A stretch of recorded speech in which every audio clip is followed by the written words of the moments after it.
corner. He could and should at least move up to the front row with this one, over the line, yes! And he goes fastest. 17.529. I was very happy with the balance of the car, so after the first run I said just put another set of tyres and let's go, and thankfully it was just starting to spit, but I was able to get a clean lap.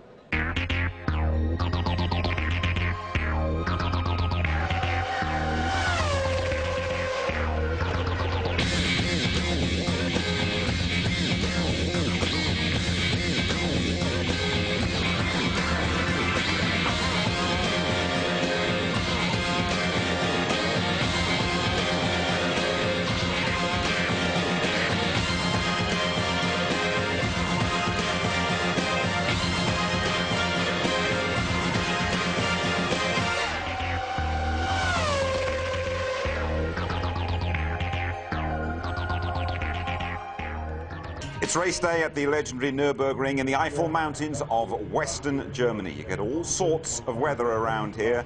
It's a cool 10 degrees. It is threatening to rain for the European Grand Prix. Hello there, welcome to the ITV trackside studio. A brilliant vista we have here at the Nürburgring as well. David Coulthard still hurting after that plane crash, but he's stuck his McLaren on pole for the first time in 2 years. And how appropriate that alongside Tony Jardine in the studio, we're joined by Norbert Howard, Mercedes Motorsport Director. Norbert, welcome. High hopes for David this afternoon? Yes, for sure. I mean, he did a fantastic job. He did not only do a good race in Barcelona, he really handled it very well today and yesterday's practice, and I think even if the circumstances would have been right, let's say that the whole hour could be used for the qualifying, I think he would have had a very good chance to stay on pole. The 1:17.5 he did is a remarkable achievement, I have to say. Do you detect a new, a more determined David Coulthard, particularly after the plane crash? I'm not so sure.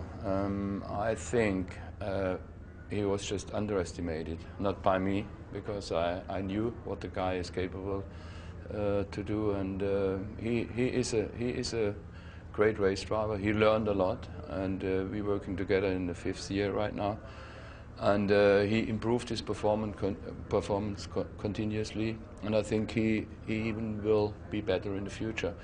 And let's say he's going to have a couple of race wins, then that would be the major breakthrough, and I think he can do it. OK, Tony, let's have a check back at that qualifying hour, almost a half hour, really, where it all happened before the rain came here yesterday. And, I mean, Michael Schumacher and Coulthard, there was a real battle going on. Hakkinen was involved as well, but it was all a question of finding that sweet spot in the hour, wasn't it? There was a sense of urgency to it, and none more than David Coulthard, as we're watching here, and his timing was impeccable. But I just think that because he'd had the accident in the morning, he'd run off on the track there, done some damage, that made him not make any changes to the car. He was quite happy with the car. For once he left it, and off he went. And then out went Schumacher as well, who went about half a second quicker at the time. Well, we thought already there's a ding-dong battle going on. Schumacher wanting to perform at home, of course, he hadn't done that last year. Mika Häkkinen's not been that happy with his car all weekend. He's never actually been on pole at the European Grand Prix, but we thought he'd done it first inside 1:18, wasn't he? Yeah, I mean, the reliability factor, as he says, and Norbert knows, has been working very, very hard on things. A great qualifying driver anyway, a brilliant driver in Häkkinen. But here he had some problems with the brakes in the morning. He did say afterwards, my car is not the same as David's. I'm not 100% happy. He's not normally like that. And down in 3rd place on the grid. Nonetheless, I expect to see fireworks from him in the race. And then, almost within seconds of each other in that session, David Coulthard got his pole position and Michael Schumacher was just fractionally behind him. Yeah, and I think, well, David Coulthard, of course, when he was saying here, he actually purposely kept off the curbs. He said, perhaps I lost a few tenths of a second here. He went round, and this is great because I unlike Norbert, I think he is a bit stronger. I think he is a bit ruder. He is ignoring a lot of the interviews. He is more determined than ever. Right after this, Michael Schumacher went out, and he couldn't better lap. And again, this thing that we see every now and again, despite Schumacher's brilliance, he makes the odd mistake. He made 2 mistakes down at the Dunlop curve twice, where he outbraked himself. And he's using this development engine, which they're now going to use in the race, which Jean Todt said originally they weren't going to use. So we'll see what happens with that engine. OK, Michael Schumacher, the quickest in warm-up this morning. Right, let's hear from some of the drivers, shall we?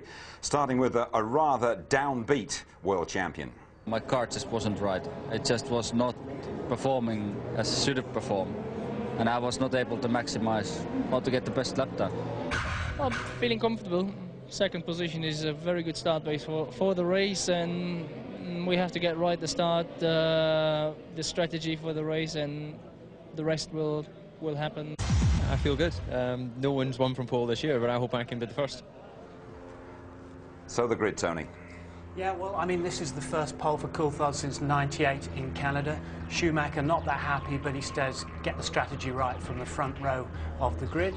Hakkinen, as we know, not 100% happy. Barrichello 23 points behind. Will he now have to kowtow behind Michael Schumacher? Ralph, a great job there, and competition for Norbert and BMW and a few of the workers here. Truly, second here last year, heading for the podium, he hopes. Fisichella lost a wheel this morning, very embarrassing. Irvine quite close to his best. He was 6th at San Marino. Not bad for Jaguar there. Villeneuve affected by the traffic, so was Frentzen and the rain, having that last dash towards the end of the qualifying session. And Button, well, he was affected. He crashed. He missed one whole session. Sir Frank Williams said we expected more pressure on Button there. De La Rosa equaling his best from Australia. Verstappen, engine change.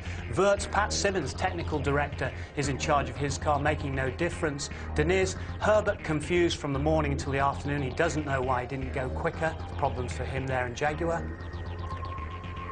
And then we've got Alesi, who spun across the pit lane entrance, Zonta, of course, and then we have the Minardis towards the back, Genet, Salo, lackluster, and there's Mazzacane. And poor Nick Heidfeld, unfortunately not able to race in his home Grand Prix, disqualified for being underweight. Man who's come through McLaren and Mercedes school with Norbert and his boys. A great shame for him. 3 German drivers instead of 4 in this race. That's tough for Heidfeld, isn't it, Norbert? But all of a sudden there are loads of German drivers in Formula One.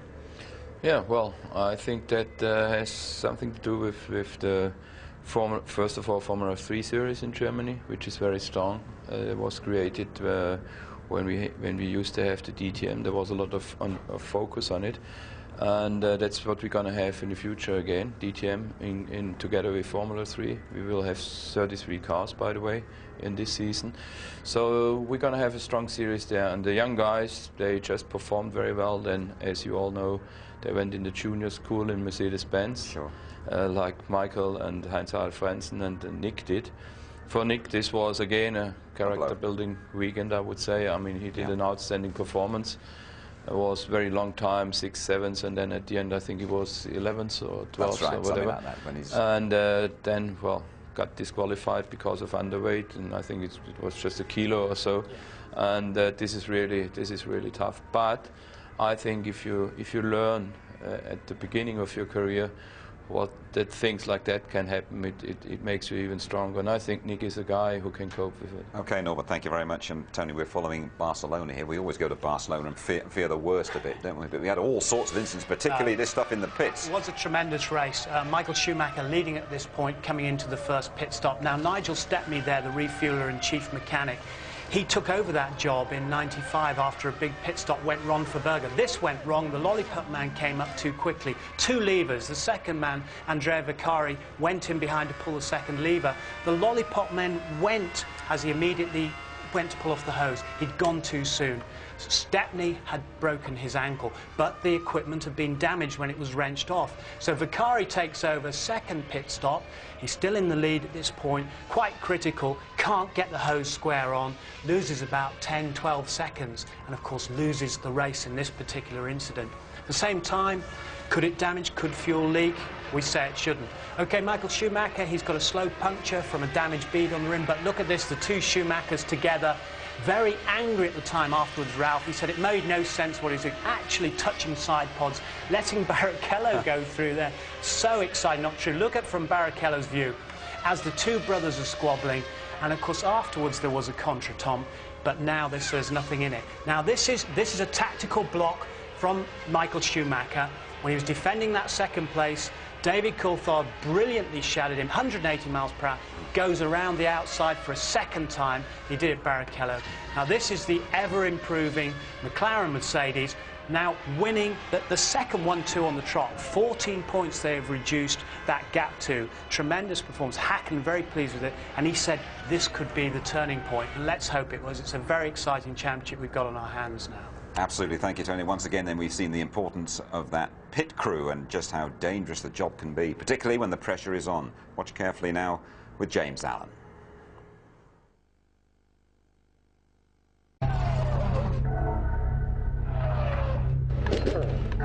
Formula One drivers are used to pressure, but more and more the pit crews are finding that they decide the result of a race.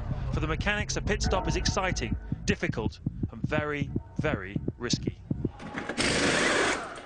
It takes just 3 or 4 seconds to change the wheels. The really time-consuming bit is putting the fuel in, whether it be a 6-second splash and dash or 11 seconds width, which is enough for half the race. Now, the man who controls the pit stop is the lollipop man. He has to look out, make sure all the wheels are back on the car, and most importantly, the refueler is off before he's happy to let the car go.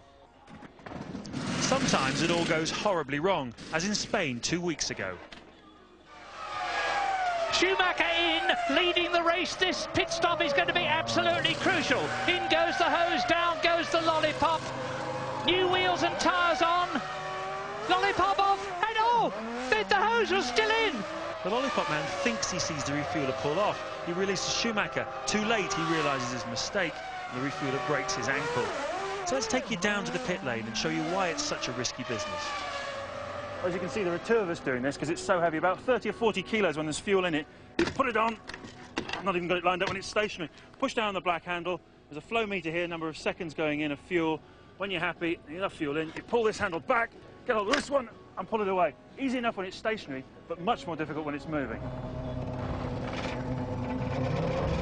And more difficult still when you're wearing cumbersome fireproof gear, helmets and breathing apparatus.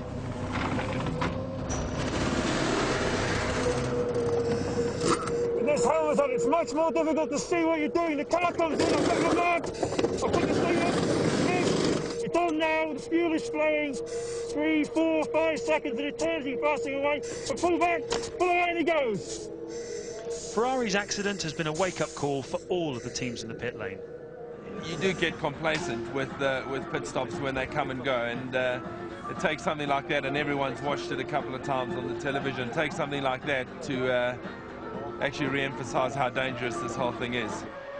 Even when you're practicing, standing in front of a car travelling at 50 miles an hour is not for the faint-hearted. It's all about routine and practice, and when that routine is broken, you have to replace the #1 refueler, as Ferrari did. The pressure is really on. Beccari has gone back to his old job, and Pietro Timpini will do the refueling. He's been practicing all week, but how will he do this afternoon when the pressure is really on? I mean, if we had a weakness, it's that we hadn't practiced enough before we had the problem with Barcelona. We have a backup crew for everything, but we've been probably a little bit stretched at the beginning of the season, and we hadn't done enough practice, so we exposed ourselves when Nigel was hurt. Whoever does the job is going to be under a lot more pressure than he appreciates. It is singularly the most difficult task in the pit stop. Yeah, half a second in the pits is the race, so there is a lot of pressure on the guys to perform, as much pressure perhaps as a driver. So and of course you've got 15 or 20 guys involved in the whole process, and one slight misjudgment by any of them can cost you the race. Last year at this race, Ferrari had a bit of a miscount. Well, this is ludicrous. This is now they're going to have a committee meeting about it. Stick it on and send him out. While at Silverstone last year, a troublesome wheel nut lost Hakkinen a certain win and 10 points.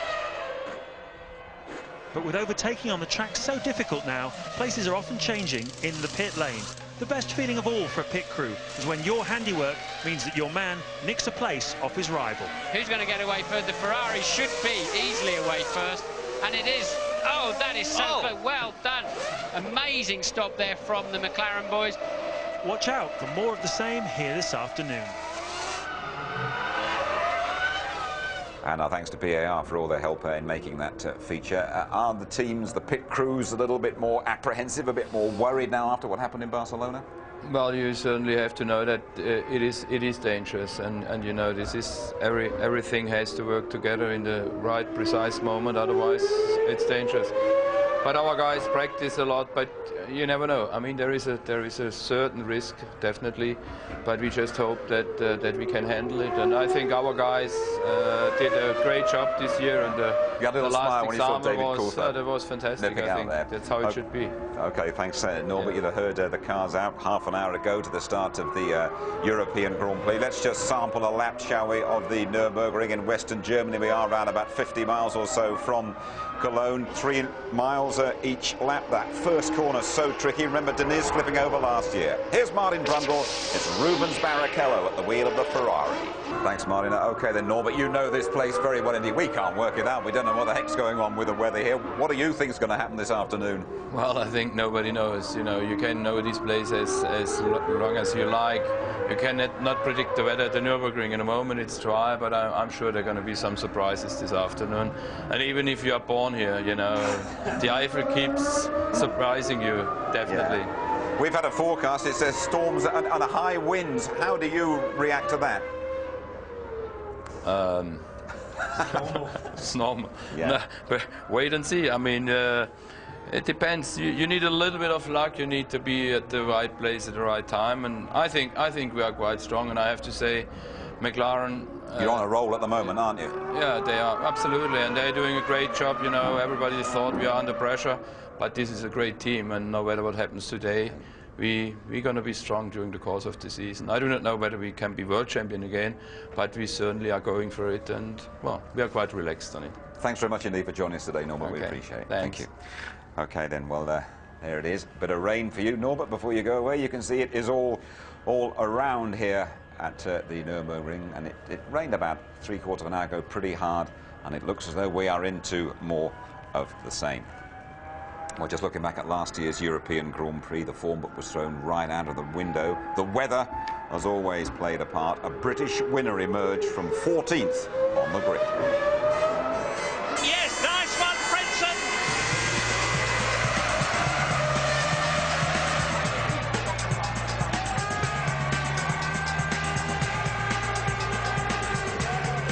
Oh, somebody's over.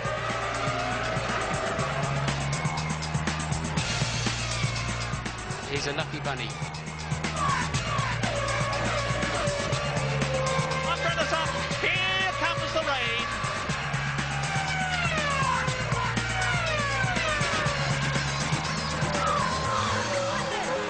There's no tyre here. I've never seen anything like it.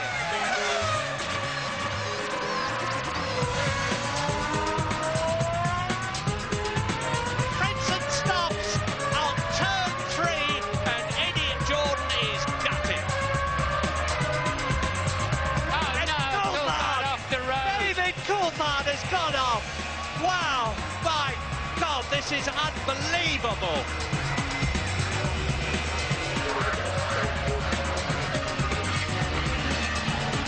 And off goes Schumacher.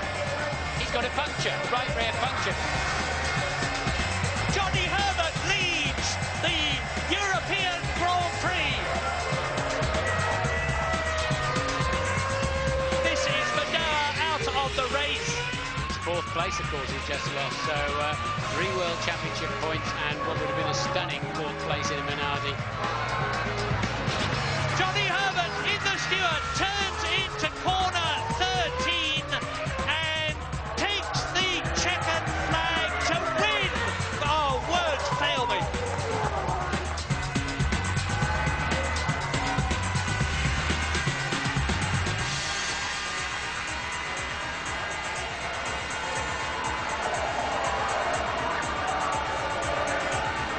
Well, for Stewart, Reed Jaguar, and the big cat has whimpered so far in Formula One. We'll be asking why. There's a revealing interview as well with the '97 world champion, Jacques Villeneuve.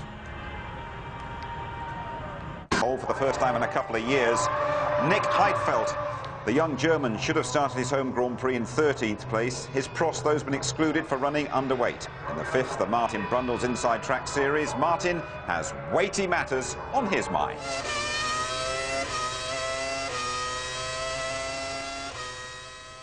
This week we're talking about weight. Now, Article 4 of the regulation says the total car must weigh more than 600 kilograms, so that's easy then. Actually, in true Formula One style, it's not at all easy, because that weight must include the drivers. Of course, when the car comes in for qualifying, the driver is sitting in the car and it's easy to weigh. But after the race, for example, the driver is long gone. So the FIA must know the weight of all the drivers, and the teams must check, especially for qualifying, where they're very, very close to the limit, the weight of their driver each day. The minimum weight limit was originally to make sure the cars were sturdy enough, but that's now been superseded by crash tests to make sure that the driver is safe. So now it's an equalisation process. The lighter drivers are 60 kilos, the heaviest are 85, and those heavier drivers would be penalised by up to a second per lap. But the teams are smart. They now build the cars up to 80 kilos underweight and then use ballast, moving it around the car, lowering the centre of gravity and tuning it. You'd be amazed what a difference just 5 kilos moved from the front to the rear makes to the handling.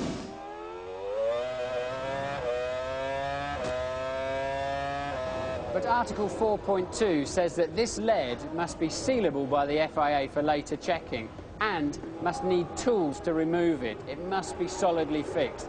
Can you imagine something like this flying around in a big accident? But there's a twist. 4.3 says you can't add anything during the race with the exception of fuel, nitrogen and compressed air. But I'll let you into a little secret. The drivers are also told on the in-lap, the slowing down lap after the race, to go offline and pick up all the debris, discarded rubber that they can on the tyres. That can add over a kilo to the weight and could prevent you from being thrown out of the race.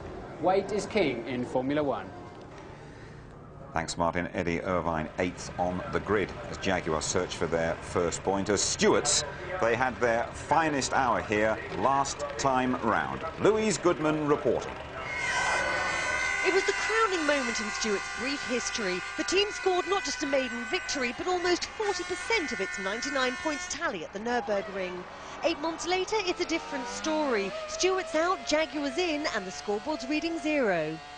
We had bonuses last year, and we have to look at them as bonuses and not reality. We had a quick little car, it was okay, and at the end of the season, Johnny and Rubens were both up there with it.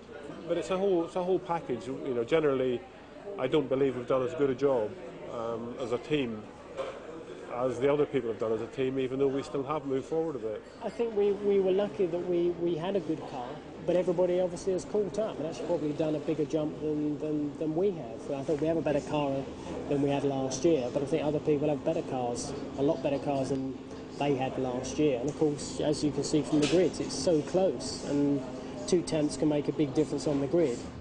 Jackie's resignation created a void at the helm, and it suggested that the team suffered a lack of direction in the changeover from Stewart to Jaguar. It wasn't really a lack of direction so much. It was just really a lack through the winter of really knowing what we were doing. You know, there was times you felt you were actually going, just a racing team going racing, and you couldn't quite get your hands on why you were doing it. You know, there was a company owned you that you never saw, and it made it quite difficult just to get decisions made. That was the basic thing.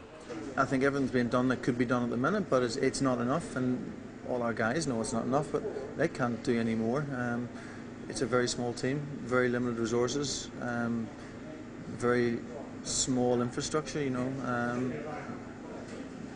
This team is a long way from being where it needs to be. They know that, and that's what we're, you know, all the processes are happening at the minute, but it's going to take time. The man charged with turning things round is Neil Ressler. He's a new face in F1, but comes highly recommended. He was Ford's chief technical officer. To compete against the big teams, I think you need someone's vision like Neil's who can look at the future and see what needs to be changed to make it a big concern, to make it a more competitive package. He's not used to the dog-eat-dog world of Formula One, I think, but he'll learn that quick enough because he's not stupid. I honestly, so far, I've been very impressed with him. And just because you put him in the top dog seat doesn't mean to say everything's going to change tomorrow. But he's taking things on board, and things are going to change, but it's going to take time. I would say, in 6 years, 7 years' time, there's going to be no team better than this team. Eddie Irvine needing a good start to score today. Well, over the past couple of race weekends, we've seen a fascinating interview with Michael Schumacher. Now another former world champion pulls no punches with Martin Brundle. Yeah, it's Jacques Villeneuve, winner here in '96, world champion a year later, but now struggling to push his BIR to the front. Jacques, thanks for talking to us. It's a pleasure. So let's cut straight to the chase. Hindsight is a wonderful thing, but are you a teeny-weeny bit disappointed in your move to BAR? I'm disappointed with the results. I have no regrets. I've learned a lot. It's been a great experience. It's been a hard experience, but I think I've improved as a driver, so it's going to be useful in the future. So no, I've no bad feelings. Of course, there were some promises that were made before I joined the team that weren't kept because, well, results or the car was supposed to be a lot more performant than it was last year, but the starting point was a lot lower than it was supposed to be. So that's the annoying bit. But at least it's been improving. People have been working hard, and it's started to pay off. I know what it's like as a driver. You need a crystal ball. You're looking at a team. You're trying to work out how competitive it will be in months' time, or even a few years' time. What criteria do you look for? You want to believe that you can win. You want to believe that, first of all, that the team is behind you, and that your life within the team will be easy. That's very important. Then, of course, there's all the media aspect, how much work you'll have to do for the team outside of the car, and how much you'll get paid, I guess. That's all part of everything you look at. It's fine. You have to decide you want to be driving and winning every race and drive for free, or do something in between, or the best thing is to be in the best team and be paid the most. But I guess Michael got that when he went to Ferrari, but it took them a long time to get there. And now they have a winning car, so it's the same thing we want to do here, you know, take time to build it. But rumour has it you are a fundamental part of this team. You have a different relationship with this team than a driver normally has. Well, I'm very close to Craig, of course. So that has an effect. And the other thing is the team was started from scratch on a blank sheet of paper. So in a way built around me. So that's got some kind of big involvement, and that was also very important to my decision in coming here. What about the future? How and when will you decide? And can you really walk away from a Works Honda deal? The Honda element in the team is very important, and that would make it more difficult to leave the team, definitely, to have worked with them only for 1 year without having seen yet all the good things they can do. So it would be very, very, very difficult, but at the same time you have to look at what's best for you. And if it doesn't look like the team is going to produce soon, then it would be important to look elsewhere. Then it also depends, maybe the team doesn't want to keep me that much either, who knows, maybe they don't want to keep me enough. Do you think you'll be wearing this team gear next year? No idea. I don't know if I'm going to be here, and I don't know if they're going to keep the same colors. Nice. Tough to get the truth behind that beard, isn't it, Tony? Where do you think he'll be driving next year? Well, if I had to put my money on it now, I'd say he wouldn't be there, because after 2 years of mixed results, poor results, he says that's unacceptable. He's dying to get back. He wants to win the World Championship again. He's been talking about beating Michael Schumacher. There's lots of hope at BAR with Honda and the chassis, but can he wait that long? I'm not sure. Renault's on the horizon, and I think the McLaren door is closing, so who knows? Well, always expect the unexpected at this place. Can David Coulthard become the first pole sitter to win for 10 races? How about Michael Schumacher? Is he going to deliver for his massive Schumi army? Don't discount brother Ralph, he's due a win. Can Hakkinen continue that McLaren surge? Will there be another ring upset with last year's winner Herbert, or even Jenson Button? All will be revealed.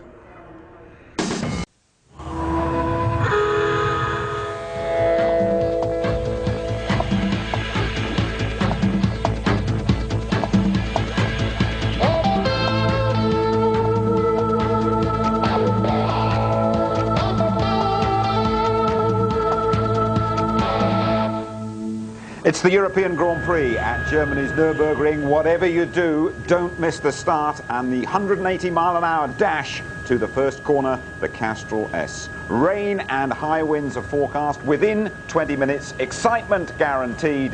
Let's join Martin Brundle and Murray Walker. Thank you, Jim. Well, you can see this wonderful Eiffel Mountains countryside spread out there.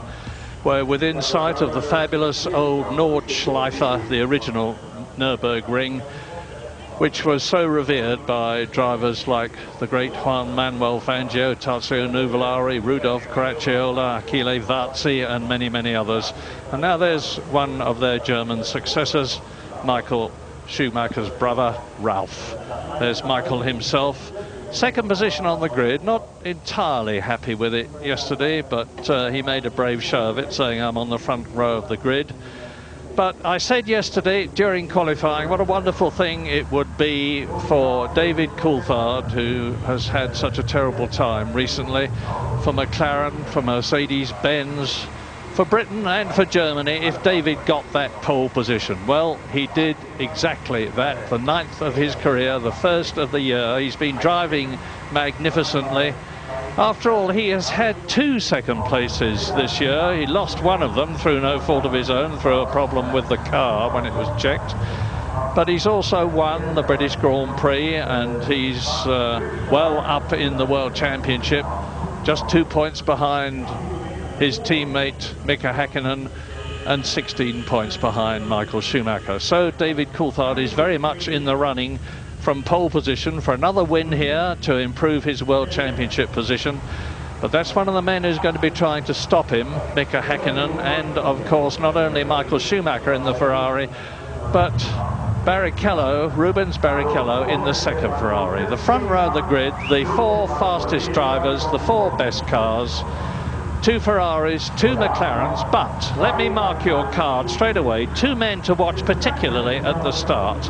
Ralf Schumacher, who is in 5th position on the grid in the Williams BMW, behind Mika Häkkinen, and Jacques Villeneuve in the BAR. You've just been hearing from Martin and from Villeneuve himself. They're both demon starters. We've seen a lot of that this year, and we could be seeing it again here.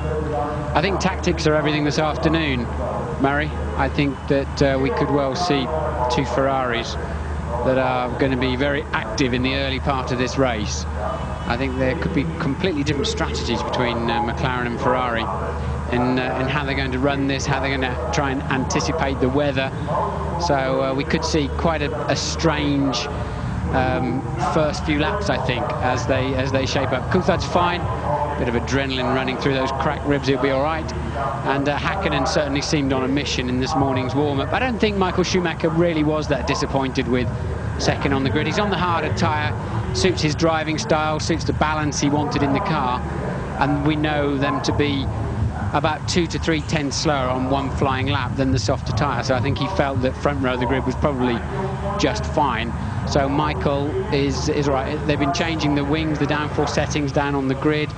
They're relying a lot this afternoon on their weather forecasters, and I think they've taken positions that could be quite significantly different as to how they want to run this race. I agree with that entirely, because only 4 drivers are on the harder compound Bridgestone tyre. They've got a super soft tyre here for the first time this year, and the soft tyre, which is actually the harder one here today, is being used by both the Ferrari drivers, Barrichello and Michael Schumacher, by Jacques Villeneuve and by Jos Verstappen. And I certainly know in the case of the Ferraris that, as Martin has said, it's because they just get a better balance on the car. They tend to go off after about 10 laps, so Michael Schumacher will be looking to get ahead as soon as this race begins. But in order to do that, he's got to pass David Coulthard. Yes, Michael Schumacher there, look, with a virtually brand new set of tyres. We saw, as you were talking there, they ran it. Is that Coulthard's front left? Yeah, it looks like it's ready to be thrown away before he even starts the race. Now, that's because of the groove tyres. Some of the teams are finding that the further they run, the better the tyres, particularly as the track must surely be a little bit damp. One problem Coulthard's got, I was just looking at it, is just in front of him, Michael Schumacher is charging away there, but David Coulthard has got two black patches. You saw them briefly that have been painted out. It's quite a shiny paint on top of it, and I think it's a little bit unfair for those on the front of the grid. Actually, they've got to go over that whilst they're still trying to control the wheel spin. But nonetheless, at least he's on the grippy side of the track. His teammate behind him. I saw the pair of them having a good chat, although they both got their helmets on at the time, before they finally jumped in their cars. And I think they know they've got to do a little bit of team riding before they can sort themselves out mid-race. So, as ever, the start is going to be absolutely vital. It's comparatively smooth, this track, not as much tyre wear as there is at a lot of them. I'm expecting most of them to make just one stop. Some of them may be making two. And that is the slowest corner on the course that we're looking down on now, the Dunlop curve. But it bears repeating again that the weather, you can see that heavy rain cloud above you on the left, or we're moving away from it now. But there are clouds all the time over the Nürburgring. It's just like the Spa circuit in Belgium. Weather is totally unpredictable. It can be dry, bright, blue skies 1 minute, and heavy cloud and pouring rain the next. And that's what we expect this afternoon, with an 80% certainty of rain. It's one thing the drivers have got to remember, and it's always difficult to come into the pits, especially if you're at the sharp end of a race. And it takes about a half a minute, really, to come in, get new tyres and go. But if you're, say, taking 3 laps on the wrong tyres, it's very easy to lose more than 30 seconds or even fall off the road in a silly accident into the gravel trap. So you really have to have the strength of mind to say, right, I'm going to go in. I know I should be on different tyres. Even if I'm going to use them for 5 or 7 laps, it's better to use them than lose that extra time. But the other situation is, when you're doing, I don't know, trolling along at 150 miles an hour, the little sprinkling of rain that's out there at the moment, we feel, walking around, is streaming off of your visor, and it's very difficult to judge just how much rain is coming down until there's standing water. So, out of the Vidal chicane, out of turn 13, the last on the circuit, which, by the way, is a 2.8-mile lap. David Coulthard in pole position for the first time this year, for the 9th time in his career. There's his chief rival, Michael Schumacher. Behind David Coulthard, there is Mika Häkkinen. Behind Mika Häkkinen, the man I told you to watch. Look on the right, the 3rd car back, Ralf Schumacher. Watch the lights then when the 5th, when they're all on, they'll go out, there'll be a pause, and the race will be go! Good one by David Coulthard and Mika Häkkinen. Streaks between the two of them. Is that what they were talking about? Is that what they were talking about? And Rubens Barrichello challenging.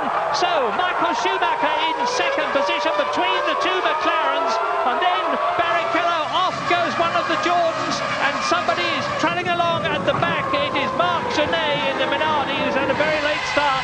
But unlike last year when Pedro Diniz went off, and that is Trulli, Jarno Trulli, who was starting about in 8th position, and it looks as though he's out of the race already.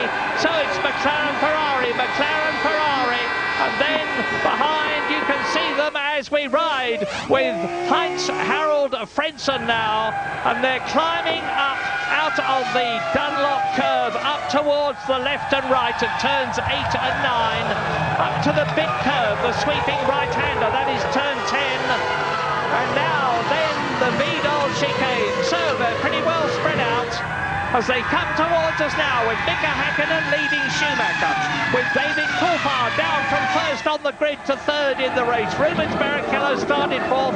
He is still in 4th position, but in 5th position it is Jacques Villeneuve. Remember what I told you? He has already gained 4 places, a magnificent start. Yes, great start from Villeneuve. The car that rocketed away was Mika Häkkinen. I was watching them, they're right outside our window for the start, and Coulthard got away well. Michael Schumacher not so well, but then Coulthard lost a bit of ground on the upshift to 2nd. Häkkinen just catapulted through. I'm sure we'll see a replay at some time from the German producer here, but I really would like to see that again. But I'm absolutely sure now that the first 4 cars on the track have got completely different fuel loads. Yeah, and this morning Mika Häkkinen was 9/1000ths of a second slower than Michael Schumacher's Ferrari. That's how closely matched these cars are.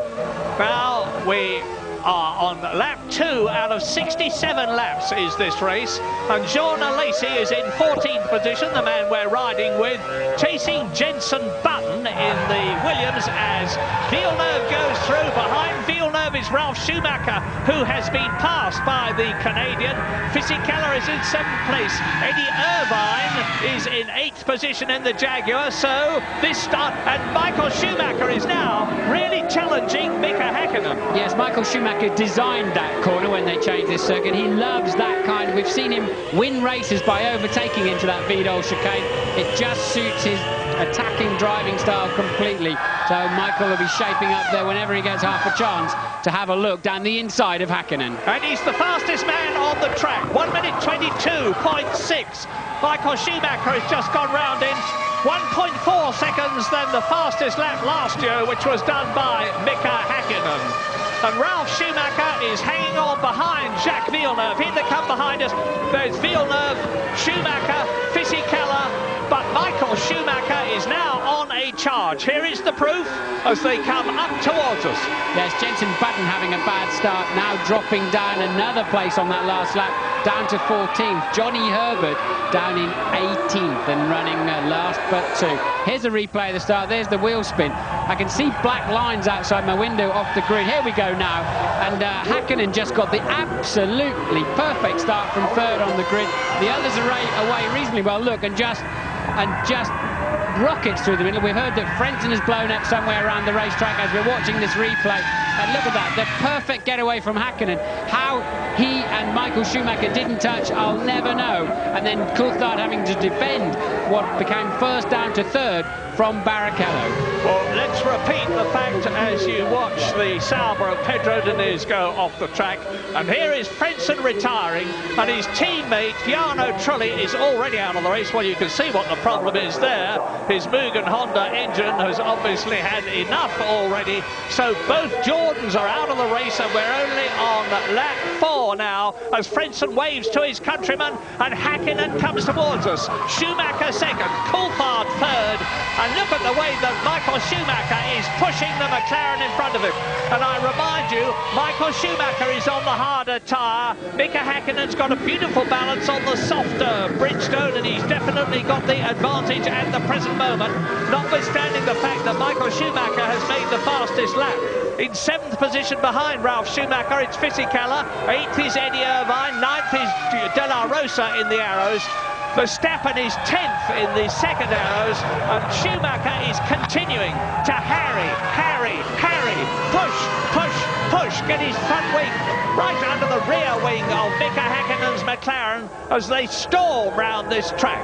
Now, the record lap here is held by Heinz-Harald Frentzen, just a whisker under 130 miles an hour in the Williams in 1997. Different specification then. The cars were faster, very little in it now, and Schumacher is continuing to push. We're on lap 4 already.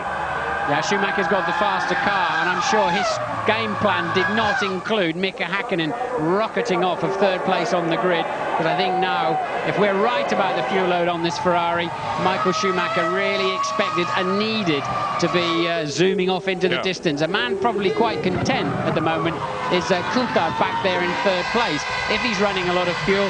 And I think it's a smart idea this afternoon. You need as big a window as possible to give you the best chance of needing to come in for fuel when it starts to rain. So you need it's worth carrying a bit more fuel to widen that window, if you understand me. And did you hear what Martin said? Not if it starts to rain, when it starts to rain, because we're virtually certain that it's going to do so. And the teams have been frantically revising their strategies to take account of that. Now, Mika Häkkinen will be quite happy. I think he's got a good balance on the softer tyres. He's leading the race. He can take his line wherever he likes. And Schumacher's got to make him make a mistake before he can get past. And Mika Häkkinen twice a world champion is not going to do that. Well, that's two camera angles where I've seen spots of rain on the lens, so for sure it's getting a little bit damper. Looking out of the window, no signs of umbrellas out here with the crowd at the moment, but Michael Schumacher appears to have a much better handling car at this stage of the race. The first two are stretching away slightly from the second two. Hakkinen leads Schumacher, there they are, and David Coulthard is 2 seconds behind them with Rubens Barrichello tucked under his wing. Jacques Villeneuve is 6 seconds behind Barrichello. Fisichella is right behind Villeneuve in 6th position. Ralf Schumacher is 11 seconds behind the leader in 7th place in the Williams. Then it's De La Rosa. And hello, what's happening here? Off goes the Sauber again. And this time, again, it is Pedro Diniz. He does not like this circuit. It treated him very badly at the start last year. He's been off twice already. But after last year, he's a very lucky man to be alive. And we've got news from Louise Goodman. Yeah, I'm standing here with Jarno Trulli. Jarno, we saw your teammate go out with an engine failure. What happened to you? I'm really disappointed because I had a very good start. I was trying to overtake Ralph on the straight, and suddenly I had a hit from the back, and probably physically I lost the control of the car and just didn't lift off, and it just hit me on the back, so the car was damaged and I had to retire. It's a shame because I had a good start, and I can't believe that we did that. Difficult day for the team, bad luck, Jarno. Well, Jarno Trulli was 6th on the grid, Fisichella was 7th on the grid. There have been quite a lot of complaints yesterday in practicing about people holding other people up, but very, very bad luck for Jarno Trulli as the leaders come through and go into their 7th lap. And now Michael Schumacher is pushing again. He's just had the fastest first sector of all this afternoon. This circuit, like all of them, is split up into 3 sectors. But David Coulthard is now, as Fisichella attacks, Fisichella in the blue Benetton is attacking Jacques Villeneuve. That's what you're looking at now, fighting for 5th position. And behind them, look at the orange arrows of Pedro de la Rosa. He's in 7th position ahead of Ralf Schumacher. The arrows are going magnificently here. They were the fastest cars of all in a straight line in Spain. Jos Verstappen and Pedro de la Rosa. They've been going extremely well here. It's a very, very tidy motor car. It's powered by the Supertech engine. Pedro de la Rosa is now showing, after a full season of Grand Prix racing in his first year last year, that he is a very good driver. He's got a very good car. To prove it, he is in 7th position. Yes, I don't know what happened to Ralf Schumacher. I think off screen he's had some kind of drama. He's back down in 8th position. So now, as you rightly point out, Murray, it's Fisichella, look, giving Villeneuve a very, very hard time with the 2 arrows, or certainly one of them still there. De La Rosa in 7th, and that car's been going well all through the practices. It looks as though Mika Hakkinen is going to be able to stave off Michael Schumacher. When are we going to be getting pit stops? Well, if I'm right and they're one stopping, most of them, it'll be round about lap 33, but could be a lot later, depending on fuel load.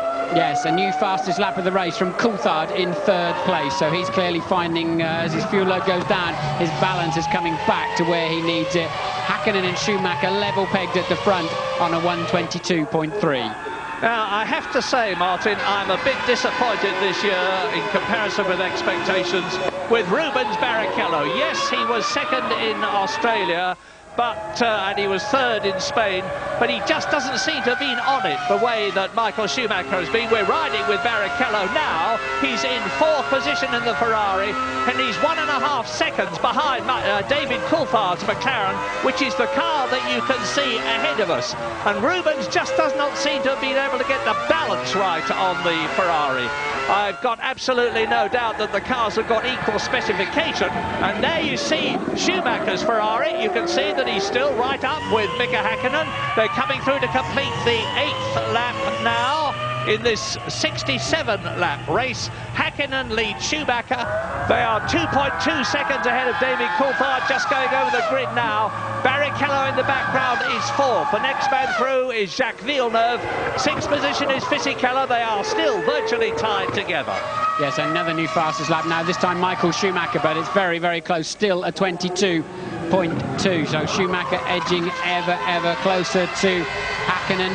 and really there's not much though. The first four, 22.2, 22.2, 22.4, 22.3, and then they're well over a second a lap quicker than the rest of the field. Now, it's my belief, as I said earlier on, that these harder tyres start marginally to deteriorate in terms of performance, not in terms of construction, after about 10 laps. Well, Schumacher is still in that second place. We're on lap 9 now, and those softer tyres, and Mika Häkkinen are going to start coming in as Schumacher has a look nearly to confound me, but Mika Häkkinen knows he's there. He can see that scarlet blob in his right and left mirrors as the McLaren twists and turns round this Nürburgring.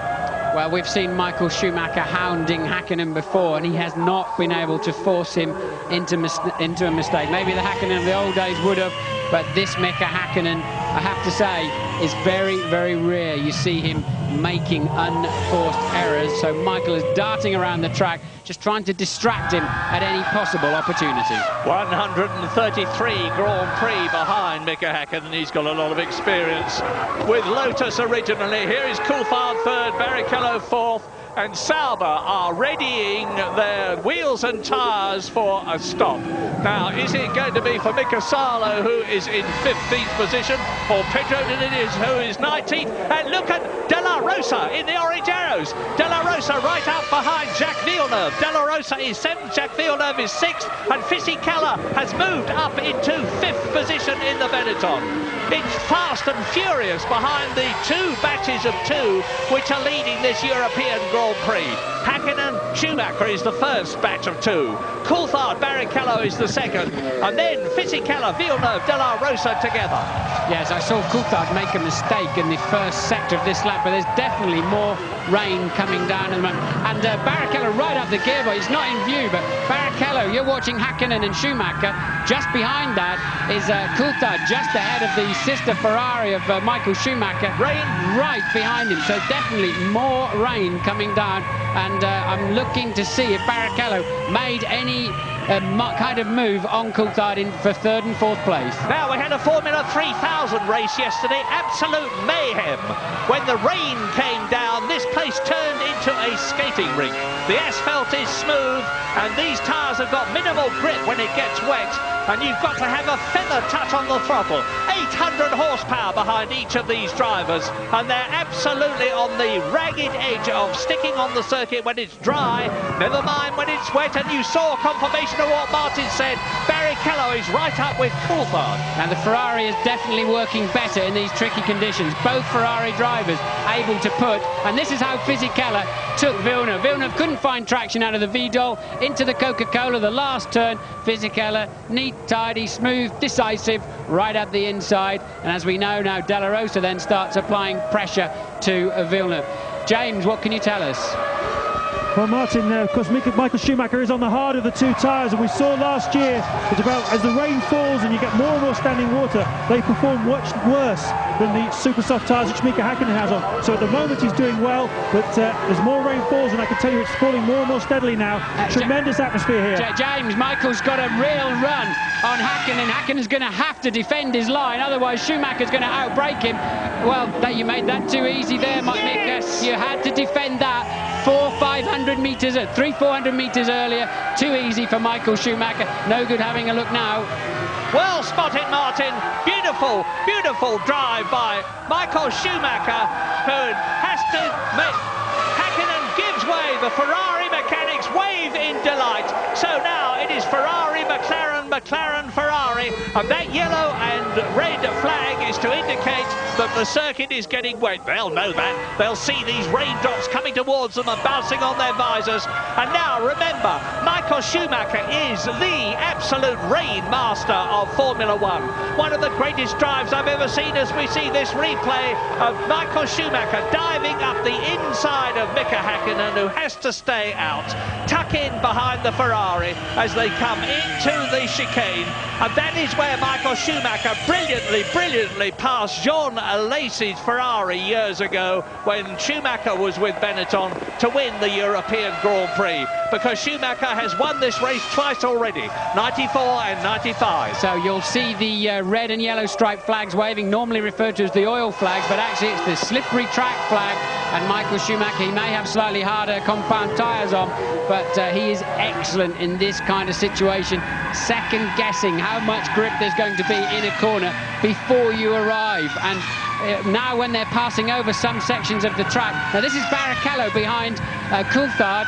Does he have a go up the inside into turn one? This is a replay, but I don't know the outcome. I'm assuming Coulthard on the better line into the corner. No, Barrichello's gone through. Where's Coulthard? We're not showing Barrichello in third place on the computer at the moment. He'll have to go through the next section, so maybe it's Ferrari 1 and 3, McLaren 2 and 4 now. Well, let's have a look. It is, because Barrichello has passed David Coulthard, and that is a confirmation of the fact that in these weather conditions, the Ferraris have got the better handling. Now, in recent years, there was no doubt about the fact that the McLaren had got the faster car. Ferrari have been working and working and working to improve their car. Let's have a look and see what's happening here on this replay as off spins the arrows of Jos Verstappen. Jos Verstappen, the Dutchman, who was down in 14th position, and that lets Mika Salo in the Sauber through ahead of him. Look at this, Murray. Michael Schumacher nearly 3 seconds faster on the previous lap than Mika Hakkinen, so that's absolutely incredible. They've obviously put off goes the Minardi. Genet and Johnny Herbert, you'll notice, last year's winner, this year in the Jaguar, has come in for a very early stop. He's decided, I presume, to go on to rain tyres. Now we are on lap 13 out of 67. There you see Herbert exiting. It doesn't look to me as though he is on rain tyres. It's very difficult to tell when the wheels are rotating as quickly as they are. But just look at the lead already that Michael Schumacher, having passed Mika Hakkinen, has built up over the McLaren driver. And Rubens Barrichello in the second Ferrari is catching Hakkinen.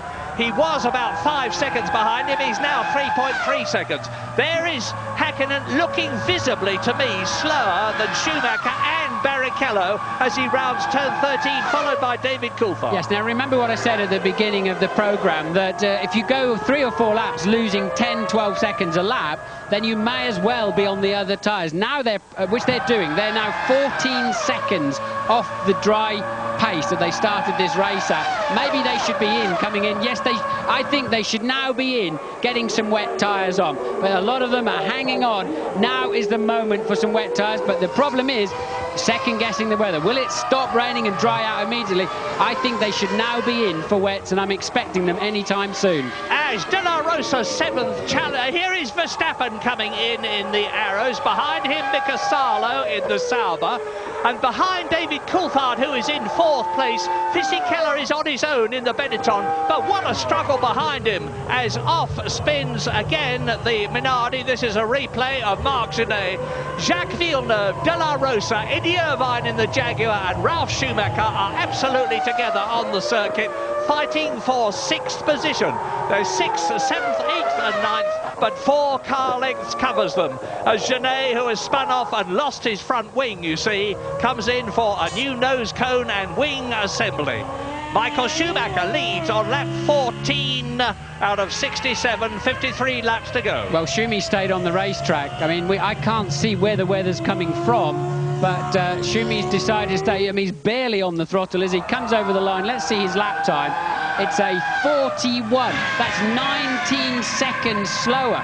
It takes you 30 seconds to make a pit stop. Okay, you've got to do another 30 seconds to come in and change the tyres again. And what was going on there, Murray? No, Ralf Schumacher doing the same as his brother as Pedro Diniz spins off. This is what the rain is doing. In comes David Coulthard from 4th position. But Ralf Schumacher's doing like his brother. He's driving magnificently in the wet. He's gone ahead of Jacques Villeneuve up into 6th position. David Coulthard goes out in about 7.4 seconds. And of course, he's got a new set of tyres on lap 15. And David Coulthard exits the pit lane as Fisichella comes through, still on his original tyres in 5th position. Now, this race is going to be a commentator's nightmare from now on as cars pour in, and Eddie Irvine in the Jaguar comes out behind De La Rosa still. I think it's going to be a commentator's dream, to be honest, Murray, because we're going to see action all through the afternoon. That is true. As these people guess, second guess, change their minds or whatever, but certainly on those lap times, they're better doing 2 or 3 laps on the wet. The wet rubber can often be harder than the dry rubber, but because it's got a lot more cuts in it, the tread moves around, the blocks move around, generates more heat. It's a different type of compounding that gives more grip in cool conditions. So we know the Ferrari mechanics are out in the pit lane too. I think they'll have to respond to, yes, and that is Michael in the pit lane. Coming through what is a very slow last corner, and then over the white line at just 80 kilometers per hour. He's got to hit the button, and there are his team. He's got to hope he doesn't run over them as he did in Spain, but that was not his fault in the Catalonia Grand Prix, and I don't know if James is there. And behind him is Mika Häkkinen. So they come in first and second. Häkkinen stops. There he is in the background. There is Fisichella coming in. So all the leaders are coming in now. And you watch Schumacher exit after 12.1 seconds. That's a very long stop. How does Mika Häkkinen's time compare? Problem for Häkkinen's car, Murray. Long time putting the right rear on. So Häkkinen quite slow away. Now something's coming. He'll beat that out of the pit lane. So I think he lost just a few seconds there while they had a slight drama. And look, Coulthard is right up there with Michael Schumacher. Coulthard, who has stopped. Michael Schumacher has stopped. Schumacher is now just ahead of David Coulthard as they come up behind Jenson Button. Jenson Button in the Williams. And now Michael's on his out lap. He doesn't know how much grip there is. Coulthard's now on his first flying lap, and that's why Michael's having to defend quite aggressively there with David Coulthard, whose tyres are that bit warmer and he's got more knowledge of the racetrack. So lap 16, here is the order at the present moment as you watch Schumacher and Coulthard and Jenson Button keeping his Williams in between them. He's led Schumacher through. He's refusing to be passed by David Coulthard. This is costing Coulthard dear in the McLaren as Jenson Button fights for position and to avoid being lapped, which he has now been. No, that's for position, Murray, because he hasn't been in. Button, although he's on the wrong tyres, Button is actually in 7th place. Coulthard's taken that 7th place away from him, but he is on wets, but it has, as you pointed out, cost him dearly, and that will obviously be Rubens Barrichello's stop. Here he comes now. He should peel into the... Oh, even a job getting in the pit lane, look. You can see how slippery it is. It's a long, long drag into the pit lane. Look for the yellow line where they hit the rev limiter to slow them down to the mandatory 80 miles an hour maximum. That is it. Now Barrichello looks for his pit crew. Remember what happened last week, the week before last in Spain? It's the new Ferrari filler in place of Nigel Stepney, who with his broken ankle will be watching this race. He's done an immaculate job so far, and that's a good stop by Rubens Barrichello, 7.2 seconds, and behind him there is Ralf Schumacher. That could put Barrichello in the lead of this motor race. I don't know, I haven't seen Schumacher and Coulthard come over the start-finish line. It's totally upside down at the moment, but I wonder if that put Barrichello out in front of the race. I think you're right, Martin. It's so easy to get it wrong, though. I think we'd better be very, very cautious until we see things how things are settling down, if they settle down. Because, as I said, there's cars flying in and out of the pits as the weather conditions deteriorate. It's wet out there, but it's not lashing down with rain like it did last year. It could well stop and the circuit start to dry out. That is exactly what happened in the Formula 3000 race yesterday, which went all topsy-turvy when the rain came down. So lap 17 out of 67, 50 to go. We've had action enough already, and look, coming towards us, previous race leader Michael Schumacher, now on a new set of Bridgestone boots. Behind him is Mika Häkkinen. They exit the chicane again as Alexander Wurz in 16th position in the peloton goes off circuit across the grass over the sawtooth rumble strip, which can be very damaging indeed. Right, Barrichello must have had some kind of problem on that in lap because he actually is some way behind. So now it is Schumacher, Coulthard, and then Häkkinen you can see in the distance, Murray. In third third position. So it's Ferrari, McLaren, and Pedro de la Rosa coming towards us in fourth position. Wonderful. In the points, it's a long time since they've been there. Fisichella is fifth, Button is sixth. There's a lot more to come, but we are leaving for the moment.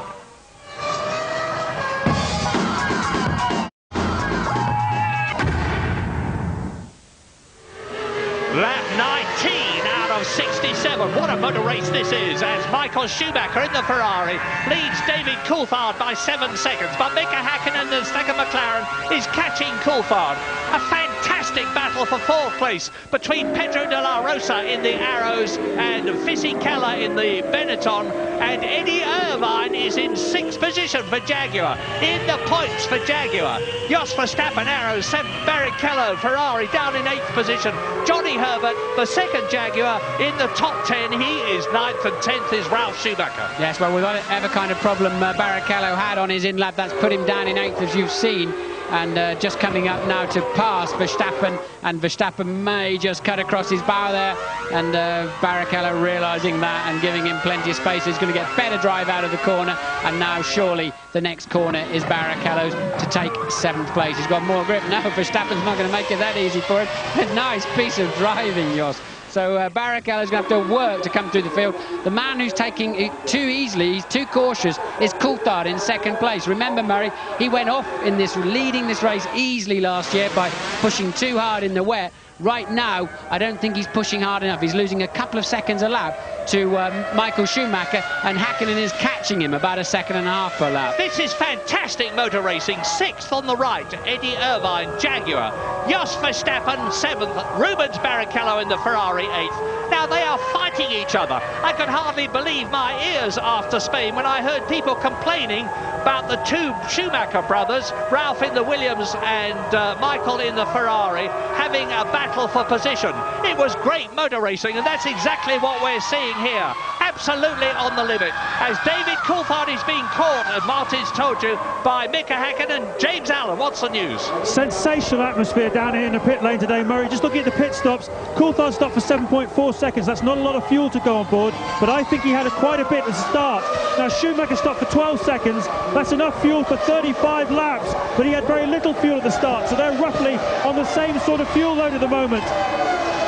Häkkinen's problem was getting the wheel nut back onto the right rear tyre. It's cost him dear, about 4 seconds. But on a day like today, with such strange and changeable conditions, it might not be the end of the world for him.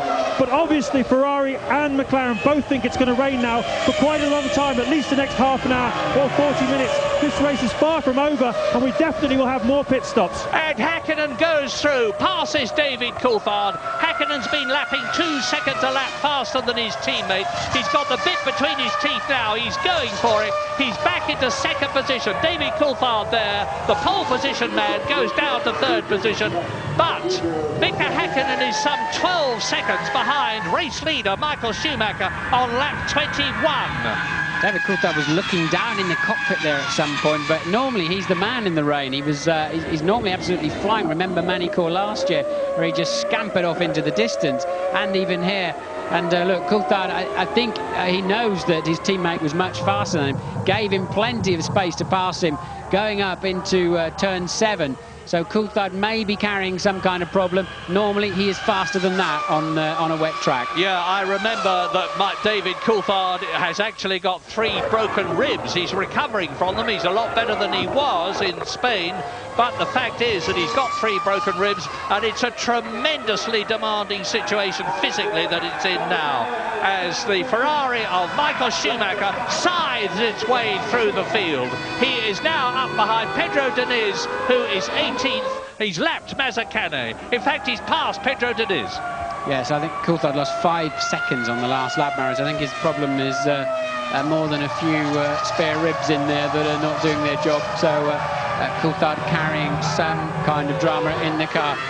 James, what can you tell us about David? Well, what I can tell you is that the last time by, David came quite close to the pit wall. Adrian Newey the chief designer, came off the pit wall and looked down, leant out over the side, took a very close look. I think it was at the front wing of the McLaren to see if there was any damage. I saw him tap Dave Ryan, who runs... Oh! sorry, James, that was Schumacher getting it sideways. Carry on.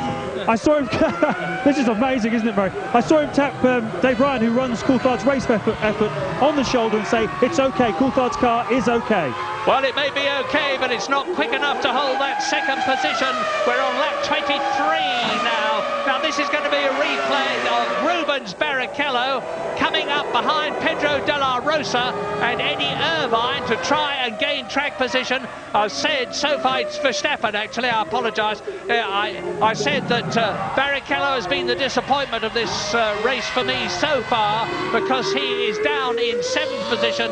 Well, he's moved up a place there, and the race order is Schumacher leading Häkkinen. As you see, Barrichello diving through inside Verstappen's arrows. Now, the arrows are in 8th position and 5th position. De La Rosa is in the top 6. And the top 6 are Michael Schumacher, 12.7 seconds, Mika Häkkinen, 4.8 seconds, David Coulthard, 9.3 seconds, Fisichella 4th, 1.3 seconds, 6.5 seconds, Rubens Barrichello, and then Eddie Irvine is still there, and Johnny Herbert is still in the top 10 for Jaguar.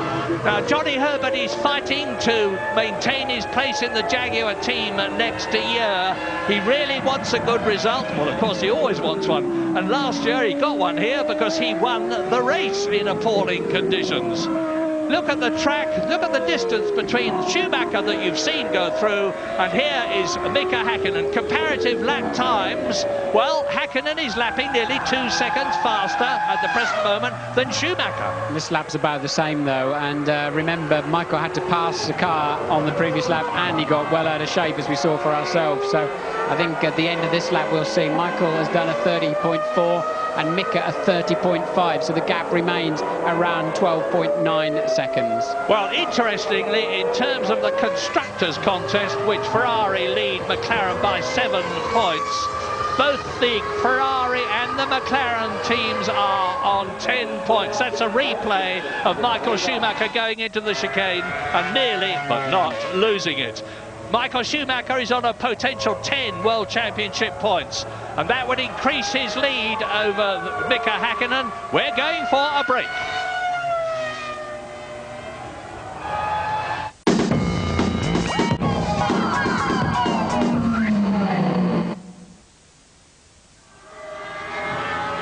Lap 26, look at this replay of Michael Schumacher leading the race by 16 seconds, recovering from that half spin and keeping ahead of Mika Häkkinen second.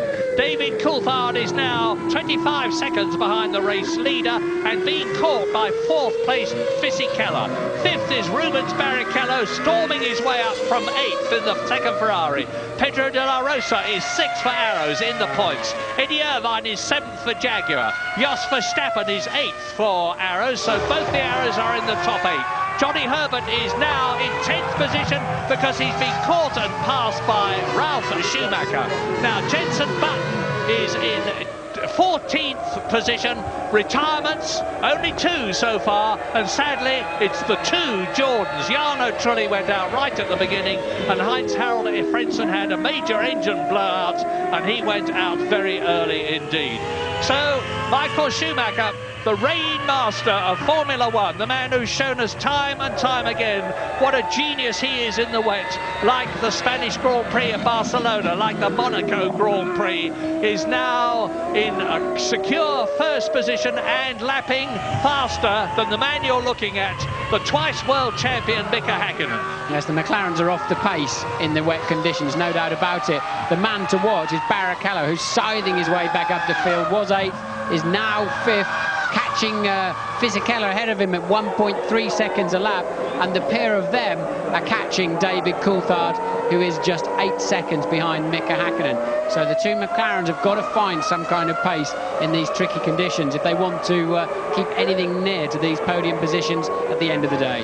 Well, I've seen much, much worse conditions than this in the wet, and I'm not belittling the conditions now. But we're not getting those gigantic roosters. Well, we are as I talk now, and the Ferrari goes into some pretty deep water. But it's raining steadily. It is not lashing down. And Michael Schumacher, with a clear track in front of him now, is lapping at about 1 minute 29.1, which is almost a full second faster than Mika Häkkinen. And this is where the fact that Michael Schumacher is the best of the day is very much underlined.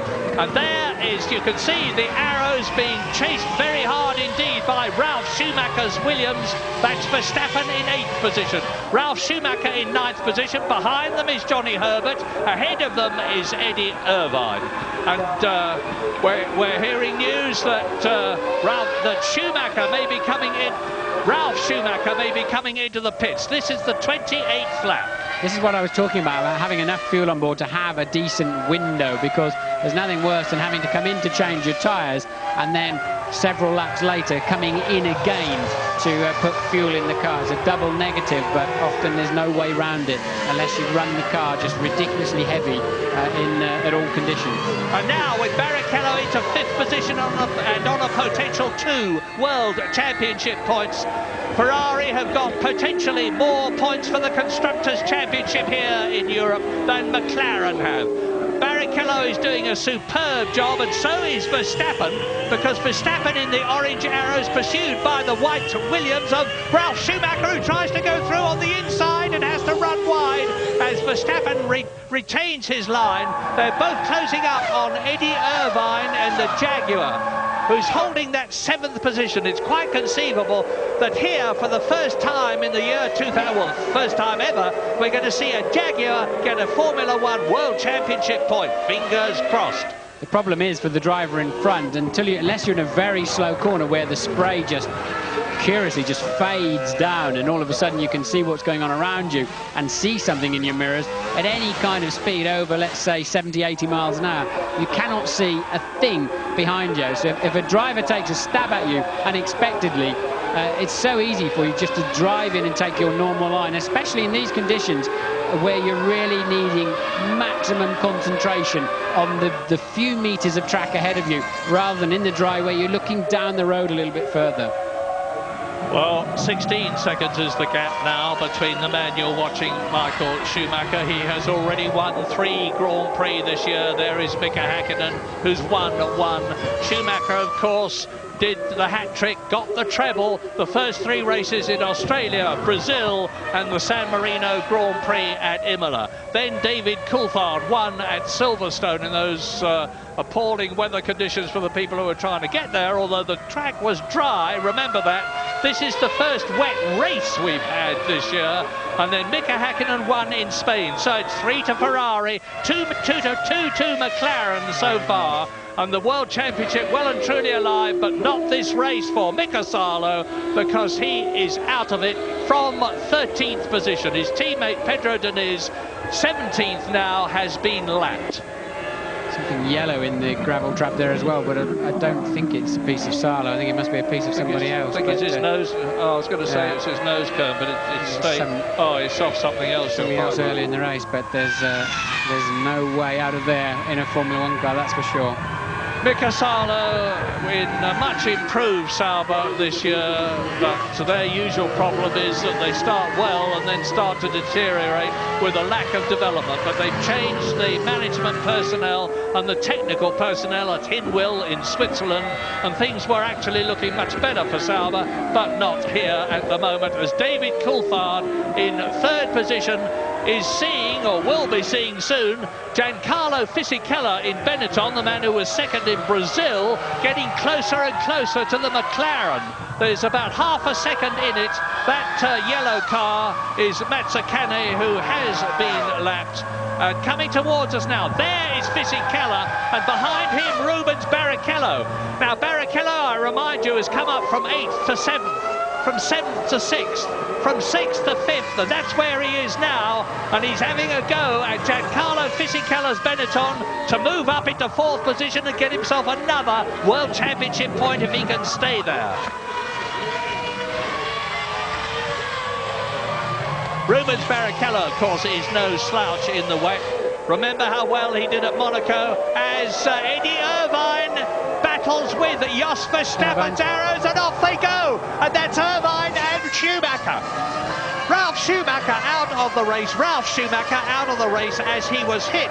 Now, he's quite calmly going on, having lost the wing at the back of the Williams. He's going to go on and go back to the Williams pit, and Eddie Irvine is out of the race as a result of that coming together. Yes, they both lost the rear wing, but it's not like going in for a new front wing, 18, 19 seconds and a few bolts.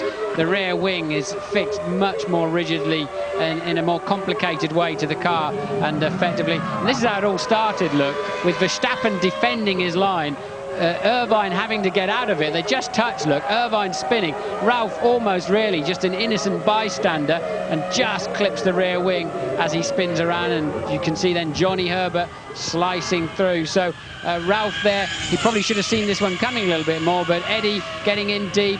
Verstappen, we've seen that this afternoon, he just simply will not yield to anybody, and Ralf spinning off in sympathy and losing his rear wing. And that contact, as we see later on, made the rear wing of the Jaguar of Irvine also fall off.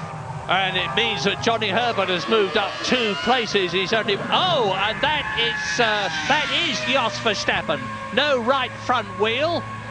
That's a big crash he's had. When we see a replay of that, I suspect it's coming down to the VDOL. That may mean a safety car. And it could be into safety car scenario here. It's going to be very tough for Michael Schumacher if that is the case, and I believe it will be, because they will have to drag that car off the circuit with one wheel missing as Verstappen runs in.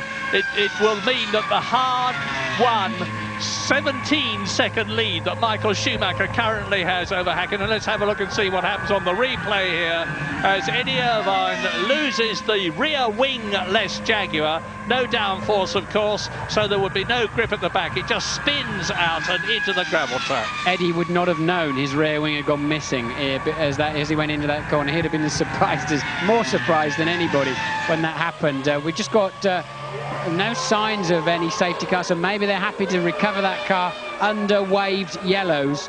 And with marshals on the track, you get waved yellows, so the drivers know there are not just machines or slow machines around or damaged cars, there are actually people around too. But at the moment, they're covering it under the waved yellows. And a waved blue flag is being given to Ricardo Zonta in the BAR in 12th position.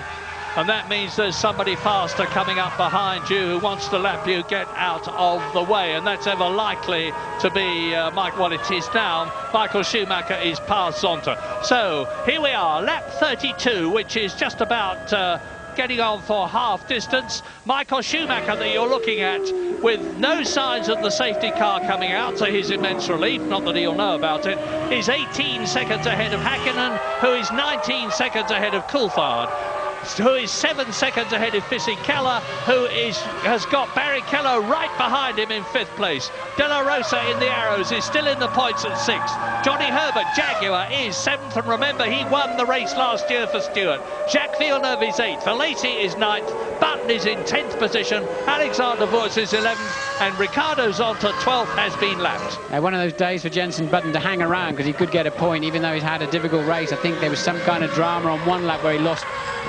something around 1.5 minutes in the first section of one of the laps, but if he hangs around, he might still get a point or two this afternoon.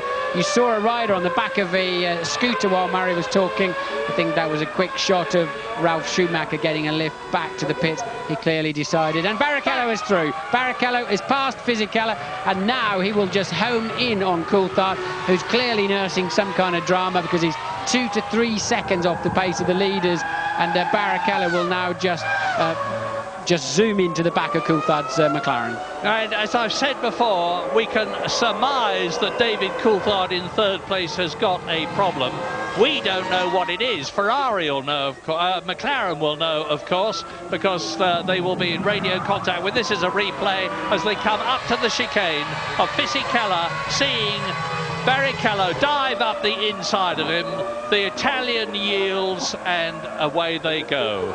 So that is the position, with Rubens Barrichello now up into 4th place on lap 33, half distance. Come back soon after the break.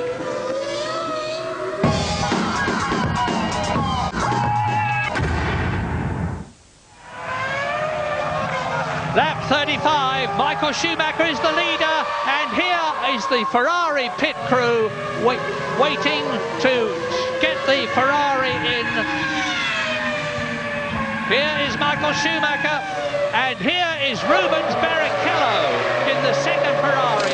Into his pit, off comes the wet tyres, on go another set. The fuel filler is doing his job to perfection after Nigel Stepney was hurt last week. And now here we are again as Michael Schumacher comes into the pit lane. Michael Schumacher into the pit lane for his second stop. Now he's 18 seconds ahead of Hakkinen, and James Allen is waiting for him. Yeah, it's a good decision by Ross Brawn. It's absolutely chucking it down now. There's no chance of this track drying out before the end of the race. This is the fuel to take Schumacher through to the end of the race. Nice, calm, relaxed pit stop by the Ferrari team. I think they feel they've got the day one here, but there is, of course, still some way to go in this motor race. Anything can happen. And I can tell you that Mika Hakkinen has now gone through into the lead. There he is, you see. There is the McLaren of Mika Hakkinen. Now look at the pit lane and wait for Michael Schumacher coming out at a steady 80 kilometres an hour, which is what he has to do as we wait to see whether David Coulthard comes through. No, that was Ricardo Zonta in the background in the VAR, and he is well down in 12th position. Has Coulthard too far behind. What I'm finding slightly curious is that Rubens Barrichello only stopped for 7 seconds, and there's a half distance to go. Now you use significantly less fuel in the wet, maybe up to 7 or 8% less, but even so, I'm still surprised that Barrichello wasn't stationary longer. And Louise is in the pits with Eddie Irvine, but not quite yet. Well, let's have a look and see what's happening with Mika Hakkinen in the McLaren. He's not as good in the wet as Michael Schumacher is, which is not to say that he is not good. But it's Michael Schumacher all the way at the present moment, looking good. But if I say that, he will hit a problem. He's easing away from Ricardo Zonta, who he has already passed, as we go back now to David Coulthard in third position. But he's about 40 seconds behind Michael Schumacher, or was before the German came in for his second pit stop. So Schumacher has stopped twice. He's the only one of the top men who's stopped twice, apart from Rubens Barrichello. So both the Ferraris have stopped and are going through to the end of the race without a further planned stop. Strange as it may seem, your biggest enemy on an afternoon like this is not the drivers in the other cars. It's those white painted lines that delineate either side of the racetrack. Put a wheel on those as you go into or leave a corner, and you'll be facing the wrong way sooner than you dare imagine. Well, now it's up to Michael Schumacher to really go for it, because Hakkinen is leading the race by about 20 seconds as a result of the fact that Schumacher has stopped a second time and that Hakkinen, has not. We don't know what the respective fuel loads at the start of the race were for Schumacher's Ferrari and Hakkinen's McLaren. All that matter for David Coulthard's McLaren that we're looking at now. But Fisichella is in fourth position behind David Coulthard in your picture at the present moment. Pedro Della Rosa is fifth. Rubens Barrichello, as a result of his stop, is down to sixth position, but is again catching the arrows very rapidly indeed. Johnny Herbert hovering just outside the points in the Jaguar. It would be poetic justice if Herbert is the first man to score a World Championship point for Jaguar, as he was the first, indeed the only man, to score a World Championship win for the Stewart team, which has metamorphosised itself into Jaguar. Jacques Villeneuve is 8th. Jenson Button is now in the top 10 and 9th position. Alexander Woods is in 10th position. There are 15 drivers still left out of the 21 who started, because remember, Nick Heidfeld, the German in his home country, driving for Prost, was not able to start because his car was found to be 2 kilos underweight at the end of qualifying, an absolutely unintentional mistake. And we're now on lap 38. Now, David Coulthard is lapping marginally quicker at the present moment than Mika Hakkinen, his teammate, but Hakkinen is some 10 seconds ahead. I don't know what's happening with Michael Schumacher. He didn't pass the car on the last lap. He's still got Zonta behind him. That's the resultant damage of Verstappen Verstappen's accident, we still haven't seen a replay as to how he managed to bin his car quite in that fashion. But as you say, Coulthard actually faster than Schumacher too at the moment. So since Michael changed to this set of tyres, he hasn't really had a blistering pace yet. No, it's strange, but when you change tyres, it can dramatically affect your performance. As I've said before, tyres are now the only handmade thing in the sense of humans construct them on a motor car, and they are laboriously built up ply by an operative, and as a result of that you can get marginal differences from one set of tyres to another, and marginal differences in the tyre can make more than marginal differences to the performance of the car on the track. Yes, and of course we know Michael took on 11.8 seconds worth of fuel to see him to the end of the race, but nonetheless it's not enough to justify this kind of lap time difference, although of course the extra mass in the car to turn it, accelerate it and slow it down in the wet conditions, it does have a more dramatic effect than in dry conditions. But sometimes, strangely enough, it can also settle the car down and make it handle and go better. Well, the conventional wisdom is that you need about 20-25 seconds lead to get into your garage, having slowed down, take on a new set of tyres and wheels and get out again, still in the lead. And that's about what Mika Häkkinen has got now. Have McLaren got some fiendish master plan up their sleeves, which is going to enable Mika Häkkinen to win 2 races in succession? But the twice world champion last year and the year before, he's 25 seconds ahead on the previous lap. He's coming up to complete his 39th lap now, enter his 40th lap. And I remind you, 25 seconds to the nearest 1/10 was the lead he had over Michael Schumacher. Is that increasing or not as he closes up on Alexander Wurz in 10th position to lap the Benetton? So Häkkinen leads, Schumacher second, Coulthard third, Fisichella in the Benetton catching David Coulthard just as Mika Häkkinen is catching his teammate, Fisichella's teammate, Wurz, and Michael Schumacher has still, there he goes, over the line now, and the gap has increased. Mika Häkkinen is pulling away on his lighter fuel load from Michael Schumacher at about 1.5 seconds a lap.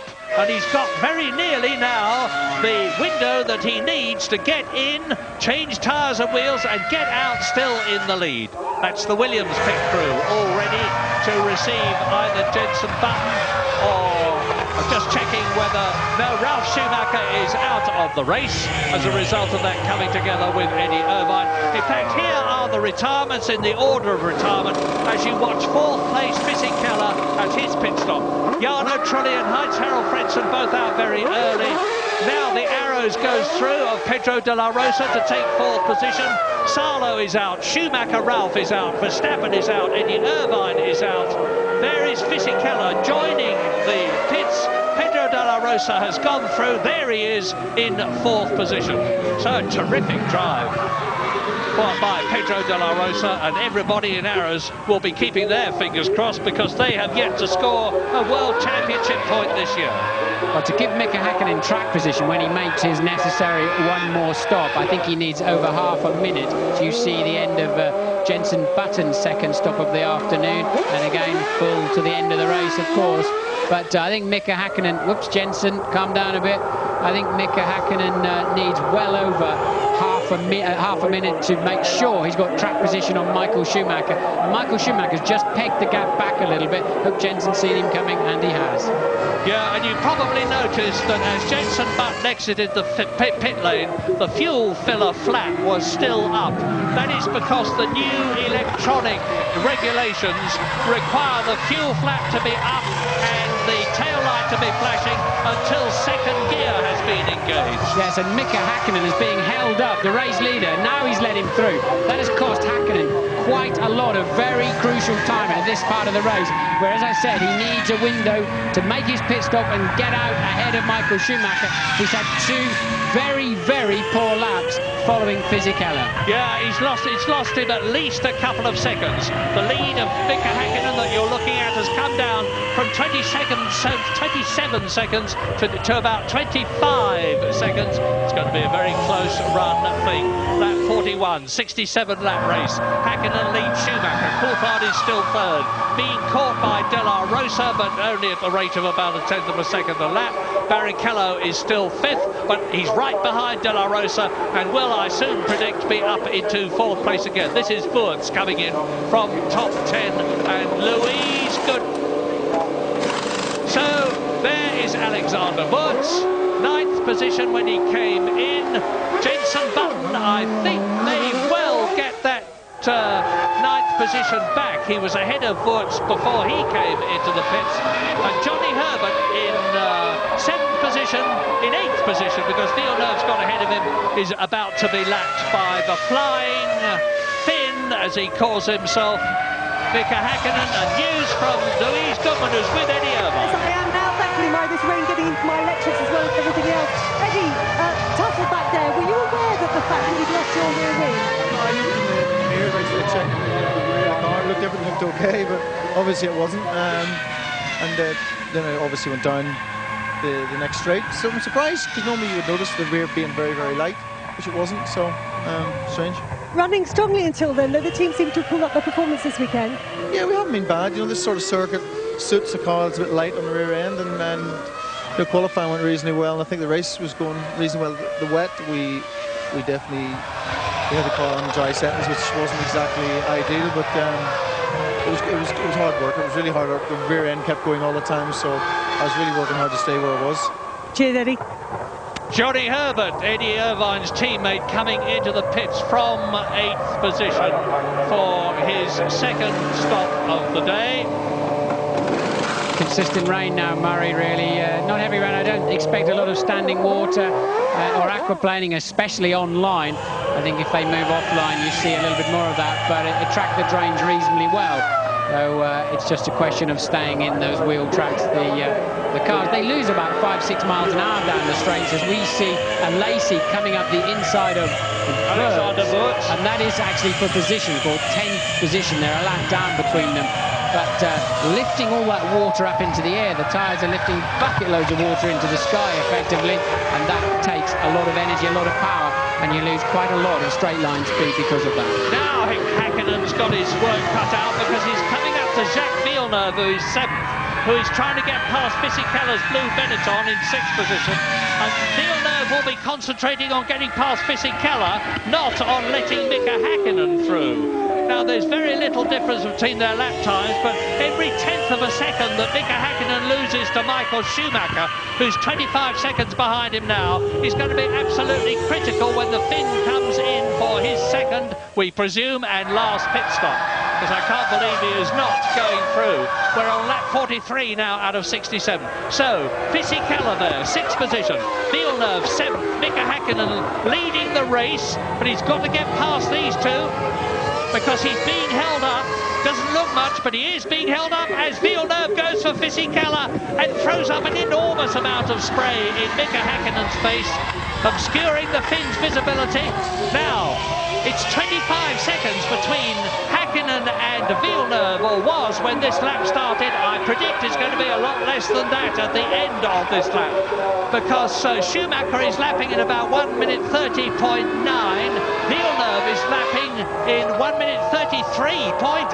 Yes, McLaren's decision to start the cars fat with fuel looks very smart at the moment, but this is the stage of the race where Häkkinen needs to be capitalising on that, while the Ferraris effectively right now have a higher fuel load, as the McLaren one is running down, and he's gone for the inside. Villeneuve's seen him, an ex-world champion himself, of course, Villeneuve, and smart enough to know what's going on around him.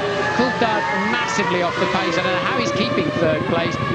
I think McLaren should get him in the pits, maybe change his tyre pressures or something, give him a bit more pressure if he's aquaplaning or whatever, if he is struggling on any standing water. Although there doesn't, as I said, there doesn't appear to be much to me, but Coulthard struggling for lap time. He really should come in and have another set of tyres. And I was so wrong about Pedro de la Rosa replay of Häkkinen lapping Villeneuve. Now, I was so wrong about De La Rosa and Barrichello. I said Barrichello would rapidly regain the 4th place he had got by passing De La Rosa after the pit stops. He's not done so. De La Rosa from Spain in the Arrows is holding 4th position. And then he's not only that, but he's catching David Coulthard at the rate of about 1.5 seconds a lap. He's 27 seconds behind him at the present moment, and Rubens Barrichello is not closing the gap as Häkkinen goes through and passes and laps Fisichella. So Häkkinen, there's only 5 people on the same lap now, and that is lap 45. Häkkinen, Schumacher, and the gap is down to 22 seconds.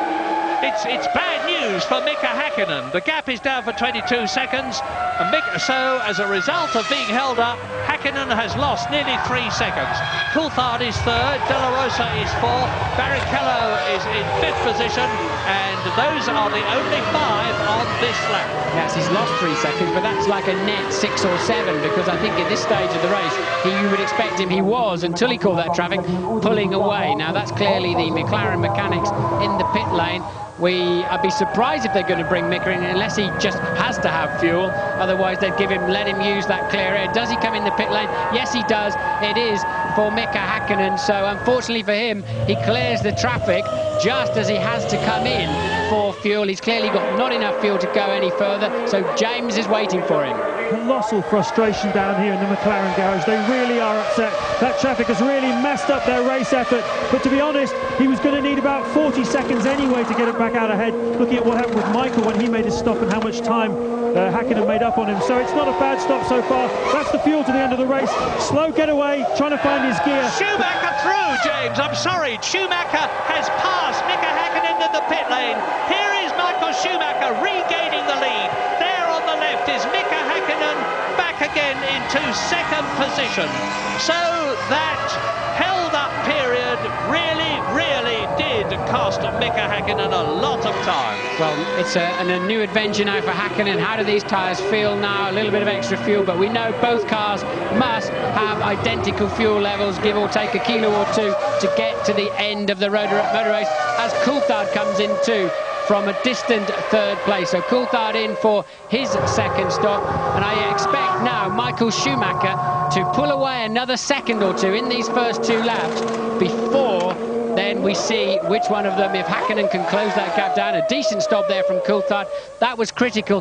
Can he get back out ahead of De La Rosa and Barrichello? Well, here's De La Rosa and Barrichello. Here they come out on the right. There is David Coulthard on the left, and De La Rosa goes through, and Barrichello goes through. So David Coulthard has lost 2 places. He's gone down from 3rd to 5th. Magnificent Pedro De La Rosa in the orange arrows. Here he is coming towards us. He's up into a podium position. Well, he's got a World Championship point in the past. Last year he got one, but the possibility of him finishing on the podium in 3rd position is a really exciting one. Something that Formula One really needs. Yes, we didn't see De La Rosa stop, to my knowledge, and I don't know how long or exactly when he stopped in this race. So he is the only one of the front runners that's had 1 pit stop, which is entirely feasible, but we'll try and look into which lap De La Rosa stopped on. Yeah, I was expecting when this race began, you're looking at Barrichello now, and Barrichello is in 4th position. I was expecting when this race began for most of them to stop once. In fact, it's just the opposite. They've stopped twice. Yes, once for fuel and once for tyres, really, but we think De La Rosa stopped about lap 15, so I'm reasonably certain he will have to stop again. And there's Coulthard now down to 5th place, and the slow lap times in the middle section of the race has cost him a podium place for sure. Well, David Coulthard could regain 1 place if Pedro De La Rosa comes in, which seems likely. I don't see that David Coulthard could gain 2 places and finish on the podium. It's looking more and more as though it's going to be a Ferrari victory with a Ferrari 3rd place. Michael Schumacher winning the race, Rubens Barrichello being in 3rd place, sandwiching Mika Häkkinen, which would help enormously Michael Schumacher's lead over Häkkinen in the Drivers' Championship and Ferrari's lead over McLaren in the Constructors' Championship. But there are still 20 laps to go. The leaders are on their 47th lap now as the Ferrari goes through. So we've got a bit of a lull in this terrific race, so leave us and rejoin us later.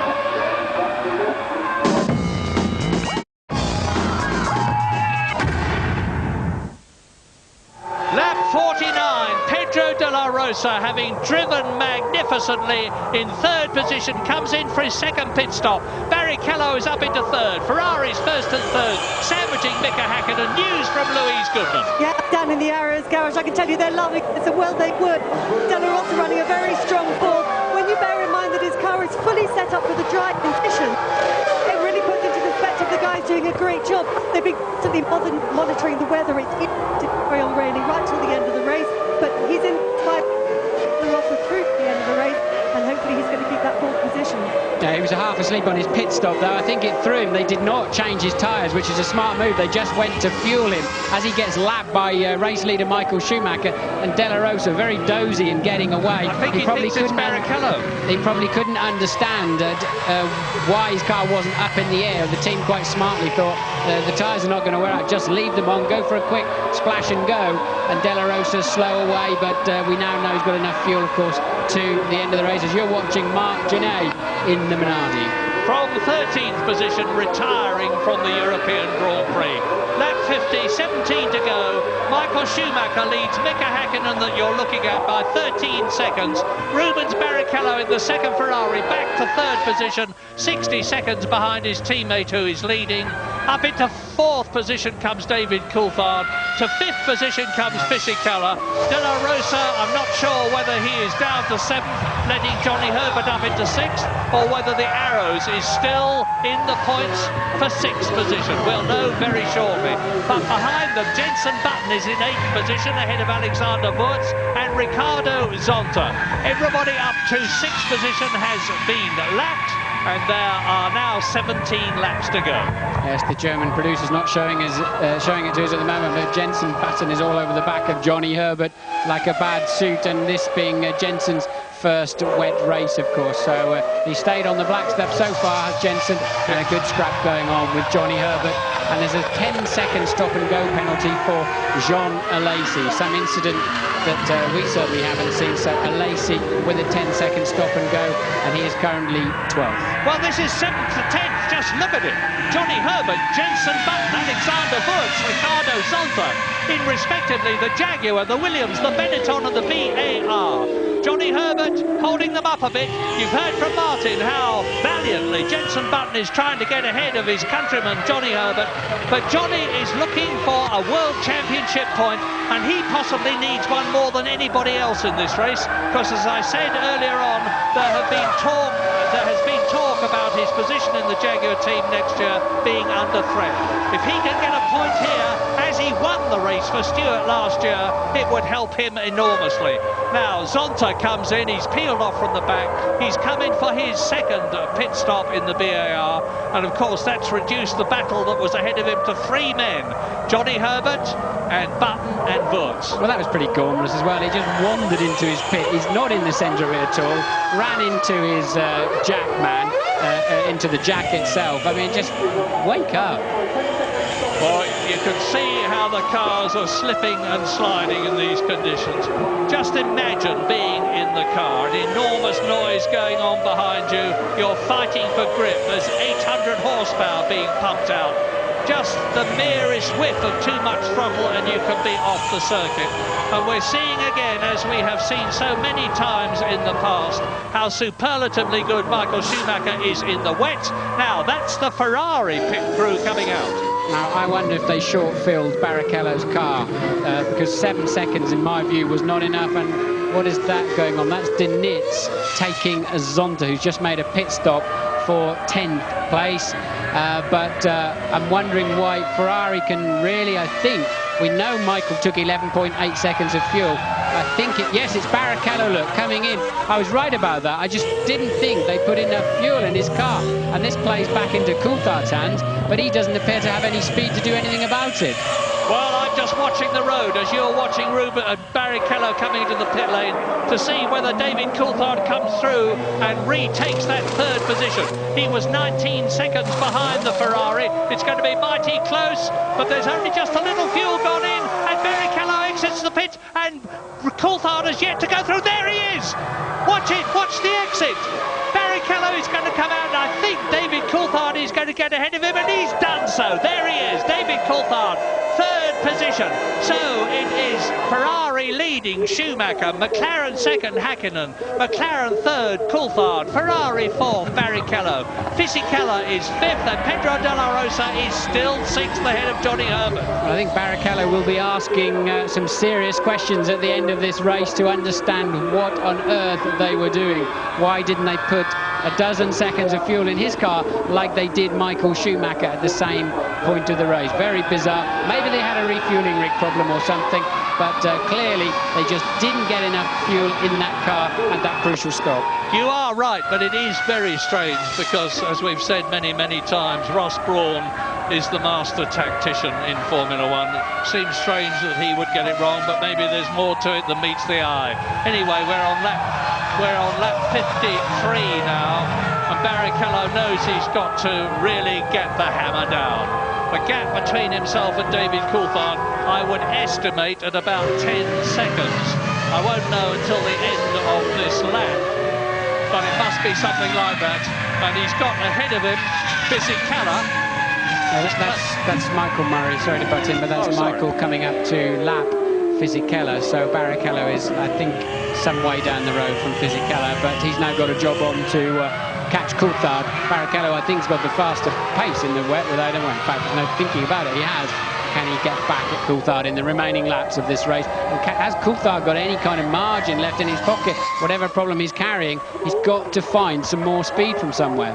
Well, Michael's lapping about 2 seconds faster than Fisichella. We'll see, hopefully, how he copes with him. And we see David Coulthard now looking good for that third position, which would give McLaren 10 World Championship points in the Constructors' Championship if he stays where he is. So that's Coulthard's board then. Look, P3, 14 laps to go, plus 8.4, and they've read that off the same computer that we give you the information from as they've checked it out at the first sector on the lap that they're on. So it's the earliest piece of information you're going to get, and they're already getting that on the board for, and this is Häkkinen now, coming up to a lap de la Rosa. Yeah, who is in 6th position, and off goes Zonta, the other BAR, down there in the gravel strip, and he's beached it, the rear wheel's spinning, they're off the gravel, so he won't get any purchase.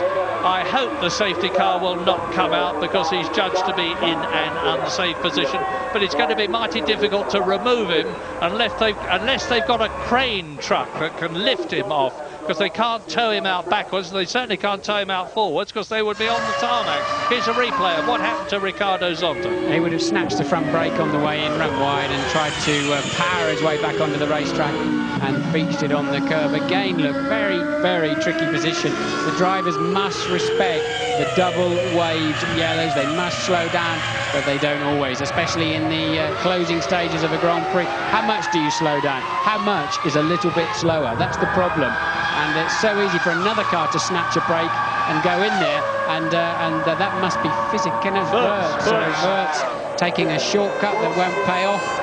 And trying to catch Jensen, trying to get past Jensen Button and failing to do so. Now, a word about Button. We know that he's under pressure, just as Johnny Herbert is, because Frank Williams, to a lot of people's surprise, doesn't seem to be as enthusiastic about Button as we thought he might be. But Jensen, again, is in a first. It's his first wet Formula One race.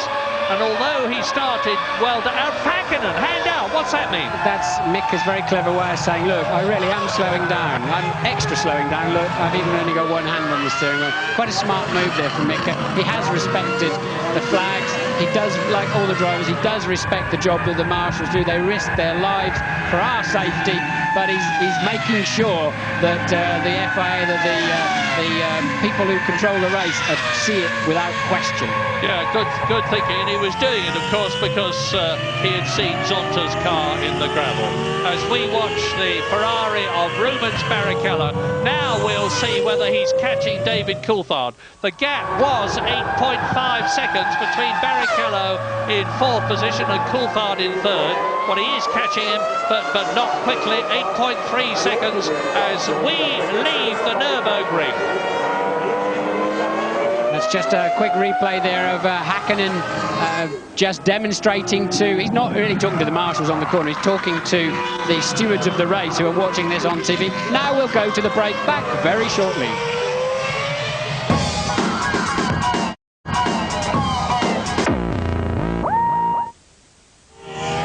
10 laps to go. Are Ferrari going to make it their 4th win of the year? And even more interestingly from their point of view, are they going to have 3rd place as well? It looks as though the former is yes, it looks as though the latter is no. Michael Schumacher leads Häkkinen by a decreasing margin of 7.6 seconds, with David Coulthard being caught by Barrichello, but not fast enough. Fisichella is 5th and De La Rosa is 6th. I had to disagree with you, Murray, but I think Barrichello is plenty fast enough to catch David Coulthard at the moment. But amazingly, Barrichello is about to be lapped by his teammate, and at this level of the game, that is the ultimate embarrassment. Even though clearly whoever decided Barrichello's strategy, it's definitely not helped him on the afternoon with that extra pit stop. But Barrichello about to be lapped by teammate Michael Schumacher, and that gives you a pretty good indication of just how well Schumacher and Häkkinen have been going this afternoon in these treacherous conditions, because they're lapping for the 4th place man. You may be surprised to have seen Pedro Diniz move over and let Wurz through when they're running next to each other in position. But it's Fisichella going through now. He's in 5th position, and now Häkkinen goes through and laps again the Sauber of Pedro Diniz. So Giancarlo Fisichella has been lapped. Here is Mika Häkkinen storming up behind him on the 58th lap out of 67. This has been a terrible lap for Mika Häkkinen. He's lost over 2 seconds passing those passing the Sauber on this lap to Michael Schumacher. And this is why, look, you have to hover. You can't just drill it in there just in case he turns in on you. You've got to be more positive if you're letting somebody through and give them more than a car and a half to go at. And Michael has now lapped Barrichello. That's not going to help Barrichello's cause much, unless Michael can also lap Coulthard and hold him up in some way, which is he's more than capable of doing and understanding. But he's only 10 seconds ahead of Mika Häkkinen, so he hasn't got that much of a comfort zone. I remember once when Michael Schumacher actually backed off as he was winning a race to help his brother, who was then driving for the Jordan team. No question of that, of course, at this race, when Mika Häkkinen is treading so comparatively closely on his heels, watched by Ron Dennis on the McLaren pit lane position. This happened to me in Hungary when I was driving for McLaren. I was running 3rd, and I let Michael ease past me, trying to hide my problems, but he spotted that I'd got a problem, backed off. He made me unlap myself, and then his teammate overtook my stricken car on the very last lap and booted me off the podium. That was Verstappen, as it happens, when they were both at Benetton. So Michael is very good at thinking about what's going on around him. Yeah, people think that you just jump in the racing car and go absolutely flat out. You're probably at about 90% of your potential, and you're thinking all the time, and the actual racing actions are, if not automatic, getting that way when you're at the level that people like Schumacher, Ralph and Michael and Mika Häkkinen are at. So we're into the 60s now, lap 60 out of 67, and if this race concludes the way it is now, and Barrichello is continuing, as Martin's rightly pointed out, to close up on David Coulthard. Not terribly quickly, but he is getting closer all the time. It's going to be Ferrari's 1st and 4th, but it might be Ferrari 1st and 3rd. Yes, Barrichello curiously lost a lot of time on the last lap being lapped by his teammates. So that didn't help his cause very much, and definitely played into David Coulthard's hands. But Barrichello still has got the speed, but he's going to be somewhat deflated seeing another scarlet car whiz past him. So let's assume that Michael Schumacher wins at this race. Whoa! It's the white line I was telling you about. He won't do it if there's much more of that and it gets worse. But let's assume he wins it, Martin. Is it going to be Michael Schumacher's skill, the Ferrari's performance, or the Ferrari team's strategy? I think it's a combination of everything, but I think Michael has been pretty supreme this afternoon. His strategies have been different, but I don't think there's been much of an advantage. They both pitted roughly the same time for wets and refueling, etc., etc. So you have to say, on the afternoon, Michael has made a better fist of it. I think right from the beginning, as soon as it started to spit with rain, it was clear to see the Ferrari was better suited to the tricky conditions. Well, it's going to be mighty close for third position, because Barrichello has nipped another second out of David Coulthard's lead over him. David Coulthard is third, and Barrichello's got the gap down now to 6 seconds with 6 laps to go, including the one they're on. Yes, now this is very, very interesting, because to get to Michael Schumacher, Häkkinen has got to lap Schumacher's teammate, and to keep, I mean, Häkkinen's really homing in on Schumacher at the moment. To keep Häkkinen away, he's got to leapfrog Häkkinen's teammate to lap him. So Coulthard might come into play in this race yet, and also Barrichello can do a pretty good job of spoiling Mika Häkkinen's race. Either which way, I think it could play into Coulthard's hands, and we could see a little bit of argy-bargy with people unintentionally, in inverted commas, holding other people up. What we don't know, of course, is to what extent, if any, Michael Schumacher has got something in reserve. He knows that Häkkinen's closing up on him. He's in touch with his team by radio. He'll be getting pit boards. What he's now got in reserve is Rubens Barrichello as rear gunner.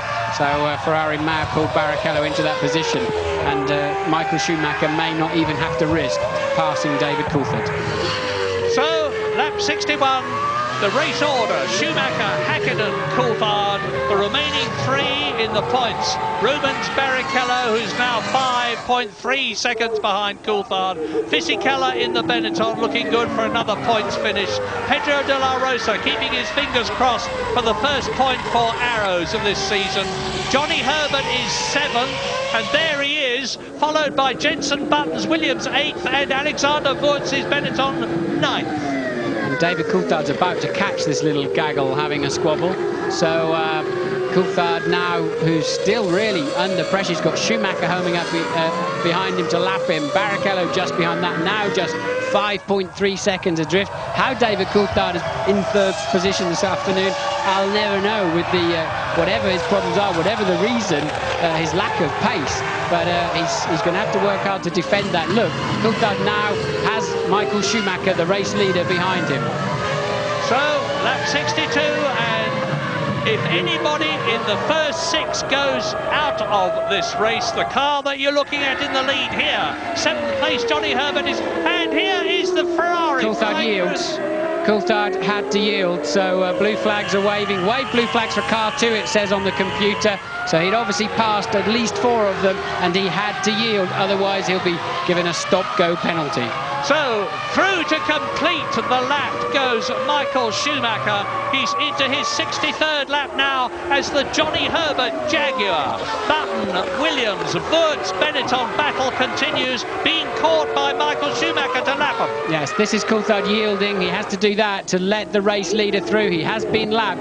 Now Barrichello just 2.3 seconds behind third place man Coulthard. Häkkinen just 5.9 behind race leader Michael Schumacher, but we know he's got to clear his own teammate and Michael's teammate to get to him. And Michael Schumacher passes Wurtz's Benetton, so he's passing these people which Häkkinen behind him has then got to pass. So, lap 63, just 4 laps to go at the end of this one. Michael Schumacher keeping it on the field, on the tarmac, in spite of these appalling mist clouds in front of him, and Jenson Button now. Is he going to turn across? Yes, he does.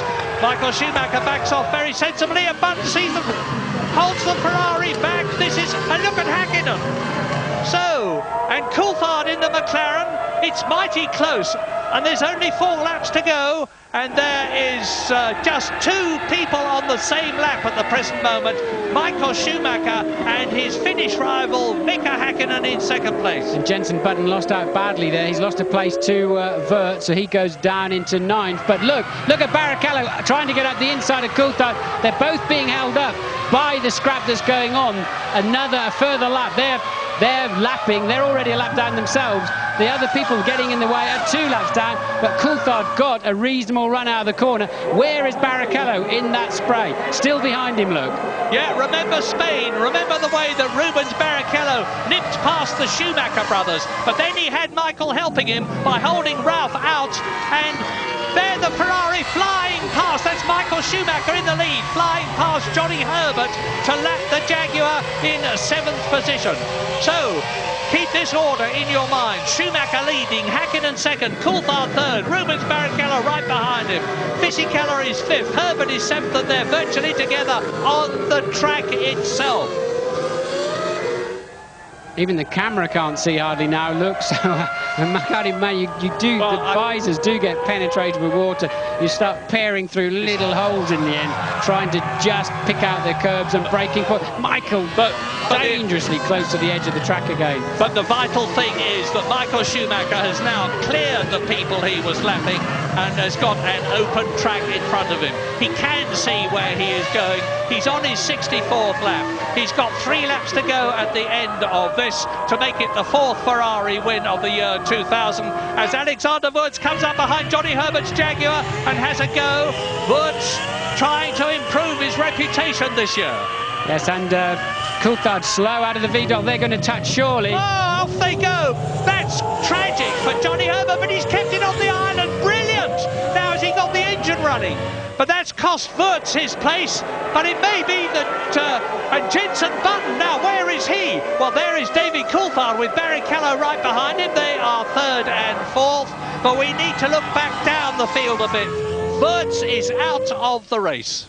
Yes, so that actually cleared the way a bit for Coulthard, but I think Barrichello is much quicker under braking, and surely he's going to nail David down into the Vidal later in this lap. David's going to have to keep to the inside and make this is a replay of Barrichello trying to, no, in fact the camera then cuts away. Look, you're just always going to run wide, and well, I think Johnny must have known the laws of physics there, that the Benetton was surely, he should have going to come towards the outside of the corner, should have given him a little bit more space. Well, it actually hasn't helped Johnny Herbert, because he is still not in the top 6 as a disconsolate Alexander Wurz walks in to make an explanation. Notice he's got 1 blue boot and 1 red boot. That's his good luck symbol. Hasn't done him much good in this race. Michael Schumacher on lap 65, 10 seconds now ahead of Mika Häkkinen as a result of weaving his way through the traffic better than the Finns. Is looking very, very good indeed for his 4th win of the year. Button is out of the race. I can see on the computer car 10 has stopped, so Jenson Button is out of this race. And look, there is the dice for 3rd place as they go over the line.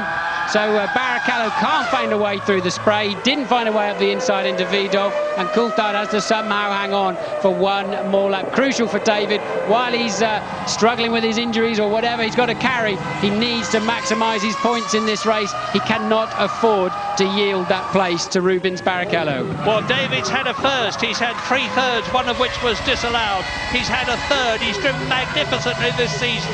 He's 3rd in the World Championship. If he can stay ahead of Rubens Barrichello on this final lap, it's going to help him. On this last lap but 1, it's going to help him as the Ferrari technicians look anxiously at their monitors, and Michael Schumacher is on his 66th and last lap but 1. That was the Ferrari. Now the next car up will be Mika Häkkinen's McLaren. There it is, and David Coulthard, and behind him is Rubens Barrichello. So Barrichello, I think his best chance is at the next corner after this. So if he's got, Häkkinen's given up. Häkkinen's satisfied with 2nd place. He's now 13 second. He realises he's not going to leapfrog those 2 in the time available. And Barrichello just nowhere near close enough, even though he's much stronger on the brakes into this Vidal. So now Coulthard knows where his strengths and weaknesses are. Barrichello's got better traction. We've seen him overtake cars out of this chicane all afternoon. But Coulthard knows he's got to have just enough distance into Vidal, and he's guaranteed then this podium position. But now, can Barrichello get a run up? There's a lot of grip up to the inside of turn 1 in the rain here. It is amazing how late and deep you can go on the brakes.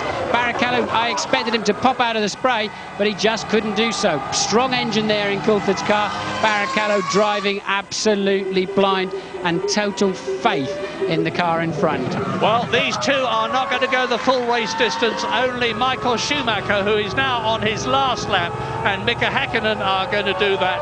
But it certainly looks like being Ferrari, McLaren, McLaren, Ferrari, because look, on this last lap for him, David Coulthard is staying ahead of Rubens Barrichello as they exit turn 5 on this 13-turn corner track, and Michael Schumacher comes out of turn 8 with the German horns, the air horns blowing, the flags are waving. Schumi is their hero, and you can see Ferrari flags all round the track.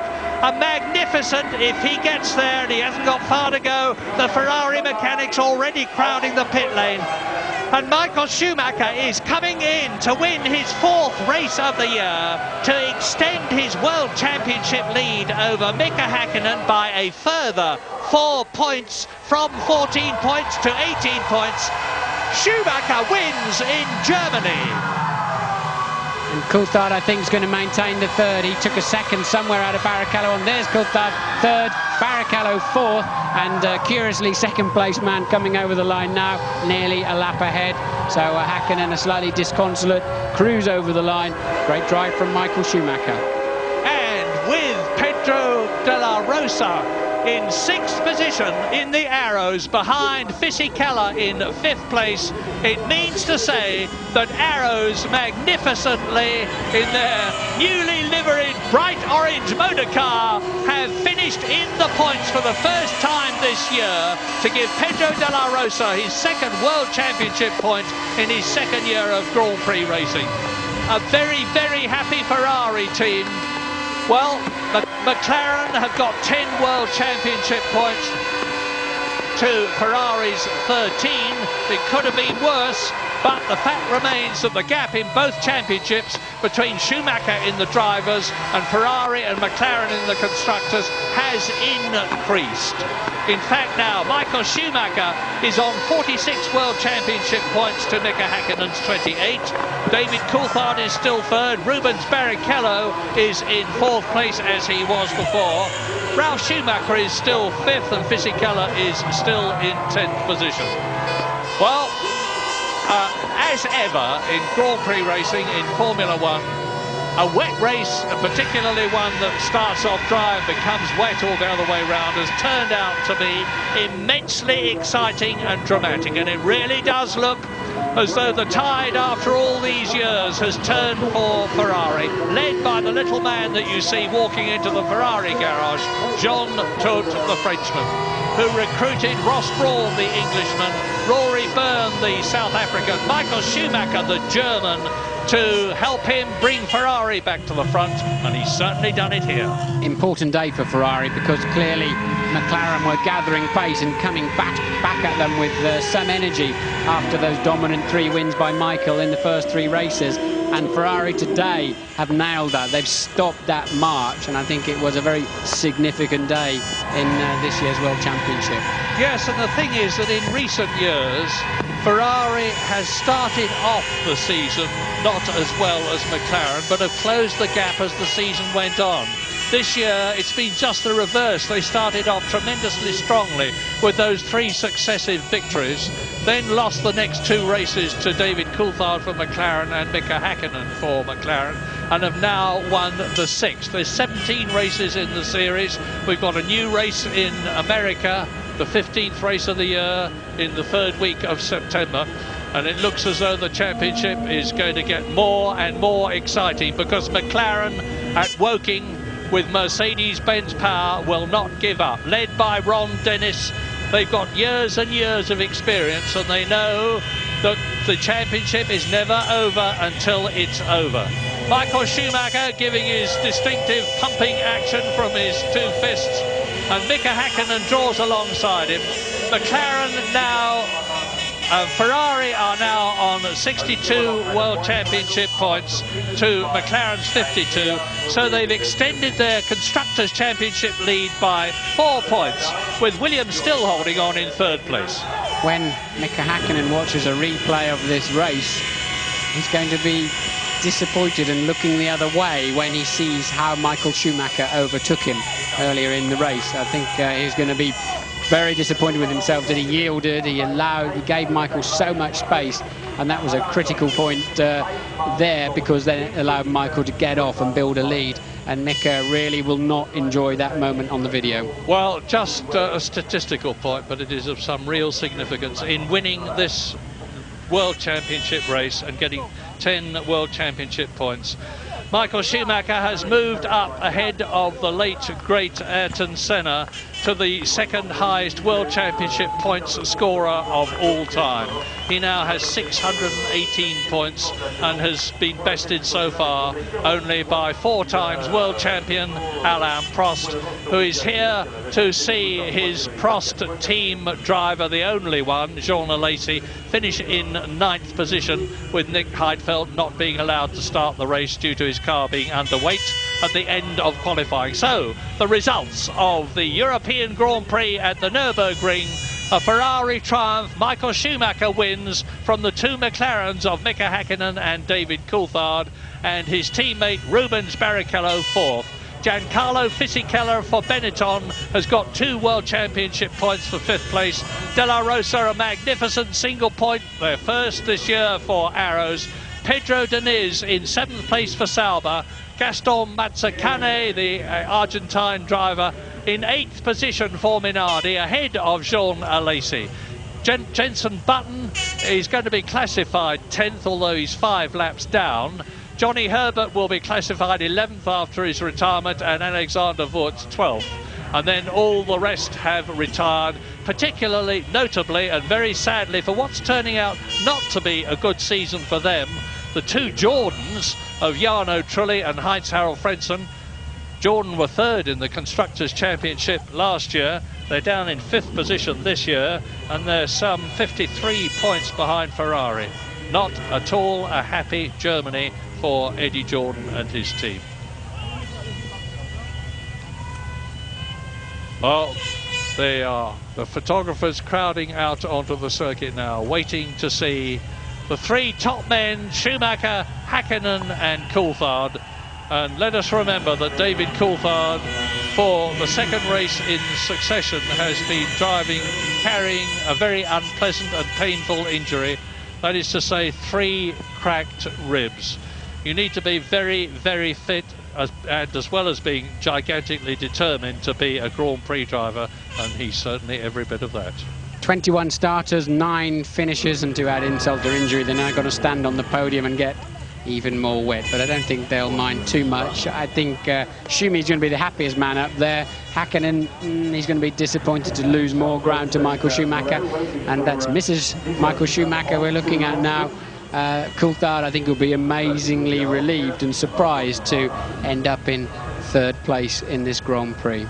Corinna Schumacher, there are 2 little Schumachers at home in Switzerland, where the gigantically wealthy Michael Schumacher lives for all sorts of reasons, not the least of which, I suspect, is that it helps him from a taxation point of view. Nothing wrong with that. Michael Schumacher then in the background, in a slow motion, with the fist up, that distinctive and familiar sign that we have seen in the past, adds yet another victory to his tally. That's his 39th Grand Prix win. He's been on the podium 76 times in his 132 Grand Prix. He's been on the podium for well over half the races in which he has competed.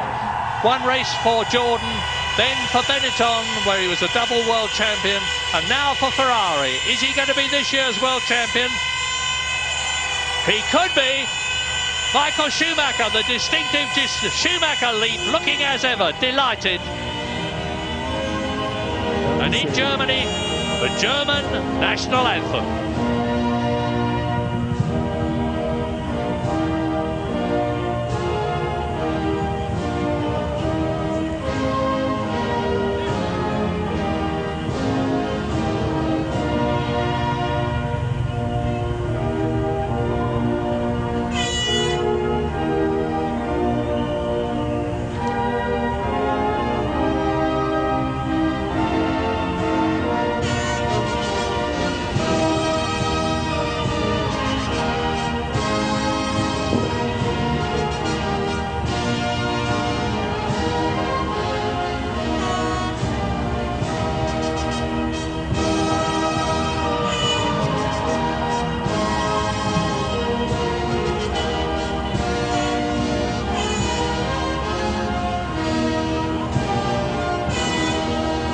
A German driver won the race, an Italian car won the race.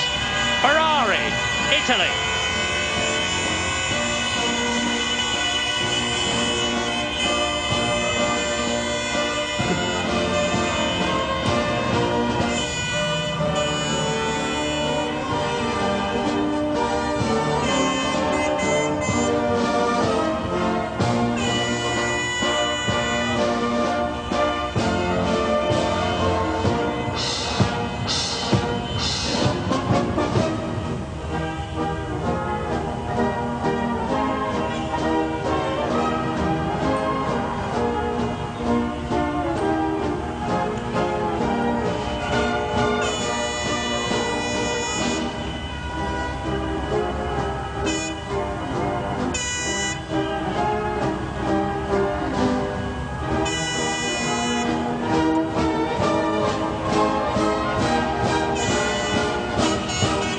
And understandably delighted, Michael Schumacher from Germany wins the European Grand Prix in Germany and will receive his trophy appropriately from the Chancellor of the Federal Republic of Germany, Gerhard Schröder. And Mr. Romano Prodi, which is interesting. And obviously a bit of a healing of the ways between Formula One and the European Commission. But Michael Schumacher, I think, more delighted on the podium than I've ever seen him before. With very good reason too, because he feels that this is his year again after working so hard for Ferrari since 1996, and that's Michael Schumacher's engineer rightly receiving the Constructors' Trophy. David Coulthard looking as though he's in a bit. Mika Häkkinen lifting his trophy, and David Coulthard looking a bit wan, and well, understandably, as he contains his chest. Must be very painful indeed. So, a great European Grand Prix. David Coulthard rightly kept well away from the champagne festivities in the past race or two, but he's getting in there this year, and that is good to see. So, Ferrari win, Schumacher win, but McLaren are still there. Thanks, Murray. Thanks to Martin Brundle as well. Well, we told you so. What a compelling race. 4 out of 6 now for Michael Schumacher. His army, over 100,000 of them, will leave the Nürburgring. Very cold, absolutely soaking, but glowing inside. We will be right back.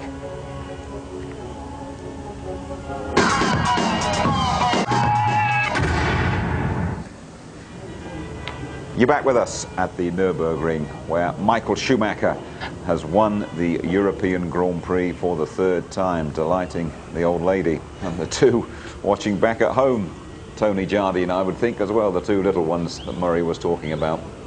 Well, it's the brilliance of the guy. You know, the best racing drivers in the world. We've just watched them put on a superb driving display. Michael Schumacher, the Regenmeister, he proves it yet again. Can't emphasize how difficult the conditions have been here today. That is a skating rink, that is an ice rink out there. Just look how wet and slippery and dank and miserable it is. And you know, you're looking at slow-mo pictures now. Mika Häkkinen, he's not the best in the rain. Everyone knows Michael Schumacher is, but this guy did a brilliant job today as well. He started with heavier fuel, he hung on in there, and he's got 2nd place for all his efforts. And it really is Ferrari's day, Schumacher's day. We'll have to ask questions about Barrichello and what happened to him later on. OK, let's go straight to the press conference. Mika Häkkinen and David Coulthard. Michael, many congratulations on a great victory. Thank you. We could see the rain on TV, but what was it like to drive in such atrocious conditions out there? I mean, the only critical circumstance was when it started to rain and you were out on slicks.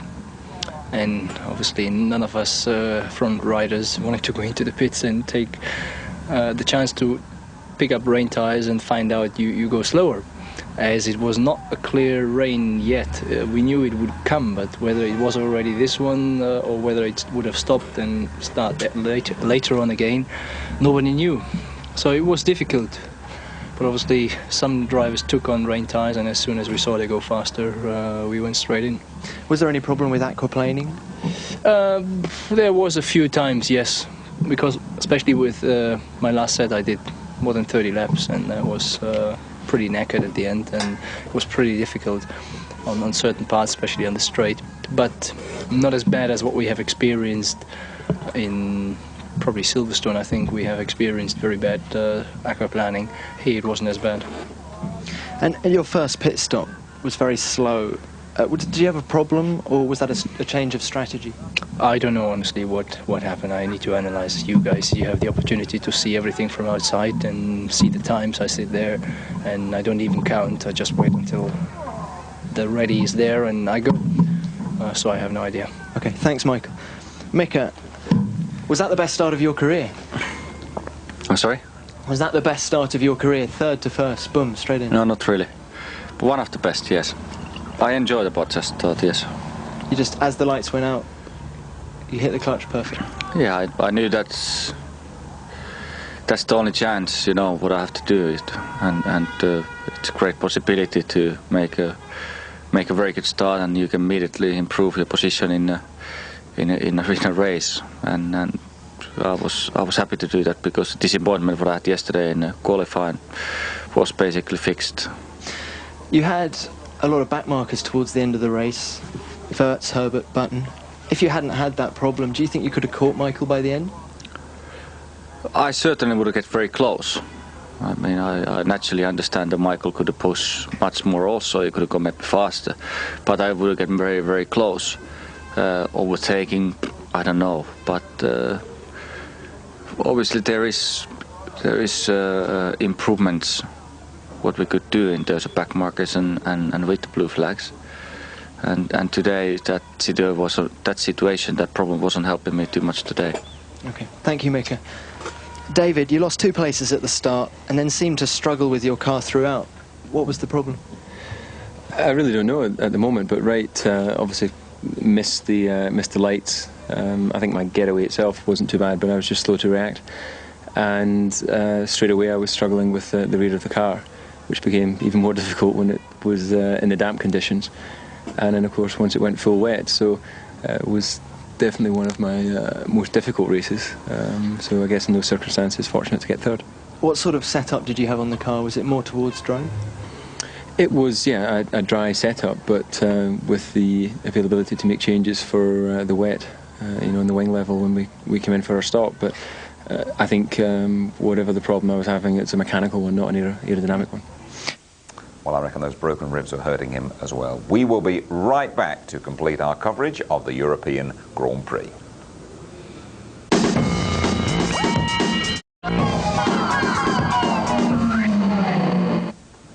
And you're back with us at the Nürburgring. Tony, we've spoken about Michael Schumacher. A word about David Coulthard. He's held his hand up for a poor start, but surely he drove a lot of this race in pain. Well, I think so. I mean, I broke 3 ribs playing rugby and I still all fused together, and then tried to drive a rally car about 5 weeks later, and it's tremendously painful. It takes a long, long time to recover. This guy, Coulthard, trying to hold off Rubens Barrichello for a podium place here, having to work overtime. He said then in the conference, the rear end getting away from him, one of his hardest races. Look at the pressure that he's literally soaking up, never mind the rain that's floating around in the cockpit there as well. We all thought that he was going to lose that place. That is a very, very brave effort and fantastic driving from both of them, in fact, but David Coulthard third. Absolutely. Let's have a word, shall we, with Rubens Barrichello, lapped, of course, by his teammate Michael Schumacher. Here he is with James. Painful then, after all that, to have seen Michael come through to lap you. You must have thought, why me? Yeah, because we had the same pace. We had I had a problem on downshift, but apart from that, I mean, he was behind me, and I reckon he was doing the same lap times. I had to let him by because of the blue flags, which is quite right, and the team ordered me to let him by. After that, I was behind him and I couldn't see anything, so I lost time again. So it was a shame today, but you know, we have what we deserve, and I think my time will come. Good old day for Ferrari. There wasn't it not so good again for Jaguar. Irvine taken out, and then Herbert, well, coming off second best against Alexander Wirtz, it seemed to me. Yeah, Herbert winning here last year when he was cloud watching, but this gaggle of cars behind them, up behind them is coming David Coulthard, Rubens Barrichello, Häkkinen's closing in. They've already let Schumacher through, but Wirtz diving on the inside there when he shouldn't really have done that, in my opinion. And his career is under the microscope. Herbert, perhaps his last year, he admitted this, maybe he said, I need to get some really good results. And unfortunately, that being ruined for him today as the pair of them gyrate off. We thought Herbert might have got out of jail there and got it going again, but he didn't. He stopped and Wirtz was out on the spot. Right, let's have a look at the standings, how it all shakes down after the European Grand Prix race. 6 Schumacher is now opened up that gap again to 18 points. David Coulthard 4 points adrift of Mika Häkkinen, and then Barrichello. Ralf Schumacher didn't score today, and Fisichella on 10 points. And Ferrari 10 points clear of McLaren at the top. Big gap then to Williams and Benetton. And Jordan, who had such a poor day today, just ahead of BAR Honda. Right then, next Wednesday night on this channel, it is the climax of a season's endeavour in the UEFA Champions League. These goals shattered the European dream for Bayern Munich and Barcelona. That's it! Next stop, Paris! The Champions League glory continues, a Spanish fiesta in Paris. The first final between two clubs from the same country. Real Madrid and Valencia fight it out to be Europe's #1. The final of the UEFA Champions League, Wednesday 7:30 on ITV. Are you ready for a hot Parisian night? Keep an eye out for the highlights tonight, just before midnight. And that programme, as always, repeated ITV2, 7 o'clock tomorrow night. Michael, you seem very popular here. Did you do something special today, do you think? Oh, it looks like, yeah. I mean, I'm honestly not surprised I'm popular here. It was an incredible pass you put on Häkkinen. Tell us about it. Hey, it was nice. I don't have very often the opportunity. I was a little bit concerned because I had the harder tire, that in this condition, which was very slippery, I would lose ground, but actually I made up ground. Seemed to give you an awful lot of pleasure, this win today. Tell us about it. Yeah, certainly did. Well, it started raining a little bit more in the back corners, and it gave the opportunity to Michael to close up. And I feel that way he probably had a little bit better car in the rain than I had. Tell me about the last few laps, your battle with Barrichello. You know, I wasn't battling with Rubens because I was having to concentrate so hard to keep my car on the circuit, that because it was very nervous in the rear, and it would either be below the car or, you know, probably in the gravel. So I just was really concentrating to keep my car on the track, and if someone was quicker, they were going to overtake me. There was very little I could do to defend that. So I knew he was catching me, and obviously I saw him behind me at the end, but I just had to concentrate on my car. At the end of the race, there was no visibility at all, and I tell you, it was somebody up there that was holding me on the track, because I was trying everything I could to overtake David. And unfortunately, I had no visibility, but I had a better car, I had you know, better everything to overtake, but unfortunately I didn't have the visibility. Well done, Pedro, good day for the team. I'm very pleased, very happy for the Orange Arrows team. I think we deserved it. The team has worked so hard during the winter, and a lot of non-finishes at the beginning with, but now it's good for the guys. They've done a great job. If I was in clear air, I think I possibly could have done some good times. The car felt very good, and when I did have some clear air, I was able to catch people. But when you're 100 metres behind them, it's so difficult with the spray. Something I've got to get used to, and I've learned quite a lot in this race. I don't think I would have finished in the points anyway. I think I would have stayed 7th, and that's always the worst place to be. So in some ways, not finishing is just as bad as 7th anyway. So but it's frustrating. It was did a good choice of tyres, but as I said before, I needed 2 of those rainstorms to help me out. There we are then. It's an 18-point lead now for Michael Schumacher. Häkkinen's 4 points ahead of teammate Coulthard. Barrichello moving up to 16. The younger Schumacher unchanged. A couple of points, though, taking Fisichella into double figures. And in the constructors, Ferrari's leads up to 10 points. No improvement for Williams or Jordan. And their miserable day is compounded by being overtaken by Benetton. Right, let's have a word with Tony Jardine. First of all, pay tribute to the rain master, Michael Schumacher, once again. I'd put it on a level with some of the great drives by the greats like Ayrton Senna. You know, when he won his first race in Portugal in '84, I'd put it on a par with some of Schumacher's great drives, like at Monte Carlo in '97. You remember standing on that boat and getting soaked and watching him just master the conditions. And here you've had this rain, the mist, the gloom, and he's brought joy to 120,000 spectators, never mind the Ferrari fans around the world. And he obviously felt it was a very significant day for him, judging by the way he celebrated on that podium, Tony. Yeah, I know. I mean, you know, even an hour or so after the race, he was out there waving to his fans and the klaxons have been going and so on. And just a tremendous performance. It means so much to him because he missed both German races last year due to breaking his leg at Silverstone. He's called it one of the best days of his life. Not so David Coulthard, though. Left pretty dramatically at the start after kicking off on pole as well. Yeah, I mean, the start was tremendous, really, but it was 2 years since he'd had pole. Just look at the start, the rocket ship from Mika Häkkinen. He got the revs just right, the timing just right. He shocked both Michael Schumacher and David Coulthard, but Schumacher regains his confidence there to get into second place, and somehow Coulthard gets back into third. That was truly, he got punted off there by Fisichella. He got a rude bang at the rear of his car. That put him out. Look at it again. Incredible traction. Now the temperatures are so low, which is why some of the drivers, i.e. the McLaren guys, went on the super soft tyres to try and get some grip. And Häkkinen got grip off that line. We're all wondering when the Jaguar are going to get their first point, aren't we? And Eddie Irvine got tangled up with Ralf Schumacher and Jos Verstappen, and that was him done for. Well, he'd been dicing with Verstappen. He'd been ahead of him, and he was having another go for 6th place here. And there was a touch there with Verstappen. And as he gyrated, poor Ralf Schumacher was behind him, had nowhere to go, hit the back of the Jaguar, and you see it again. But the wing has come off, not just Ralf Schumacher's car, but Eddie Irvine's Jaguar. He said the rear end was light anyway. Off he goes, out he goes as well. And that was unfortunate, but it showed you how treacherous the conditions were. There was a stop for Mika Häkkinen, lap 44, I think it was, and then we realised that, well, he was never going to catch Michael Schumacher. But again, it could have paid off because McLaren had a good strategy. They got the cars heavier with fuel for that first run. He'd stayed out longer. He'd gone into the lead, but he needed to build up more time than he got before that pit stop. Schumacher, you saw going past there again, back into the lead. Johnny Herbert running his 150th Grand Prix. Again, he seemed to be in line for a point, possibly for Jaguar, and then along came the big Austrian. Wears different coloured boots, Alexander Wurz, yeah. Put the boot in. Well, and there it is, and these are two men that are under the microscope to try and hold their positions if they can for next year. Here you see it again.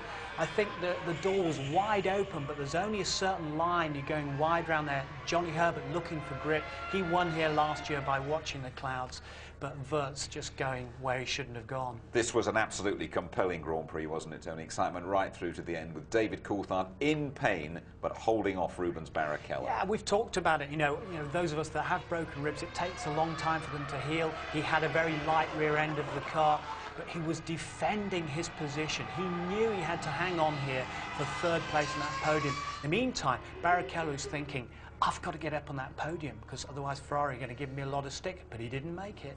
You're not going to tell any of the 100,000 plus Germans here that this is not going to be Michael Schumacher's year, are you?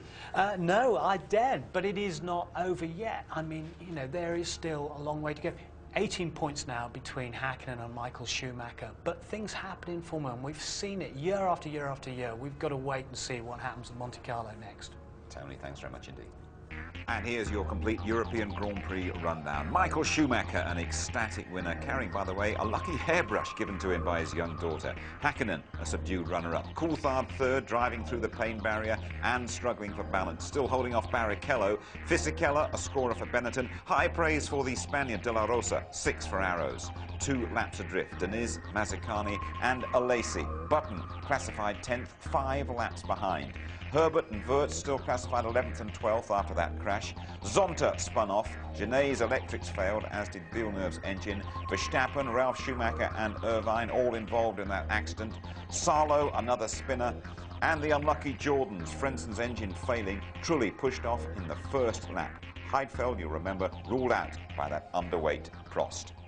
Next, one of the great Grand Prix weekends of the year, the Monaco Grand Prix. Qualifying live on the Saturday at 11:30 in the morning. Our build-up to the race starting 12:15 on the Sunday. Highlights around about the same time, 11:45. Monaco, of course, the base for many of the Grand Prix drivers. There is no place like home. If you don't believe me, ask Michael Schumacher. Good night.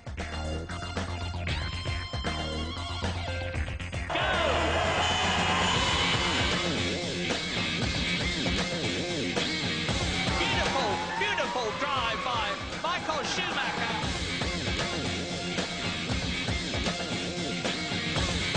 Whoa!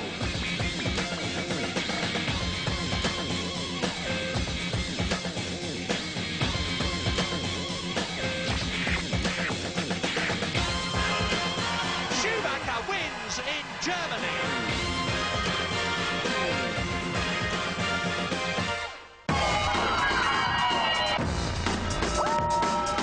F1 on ITV in association with Texaco.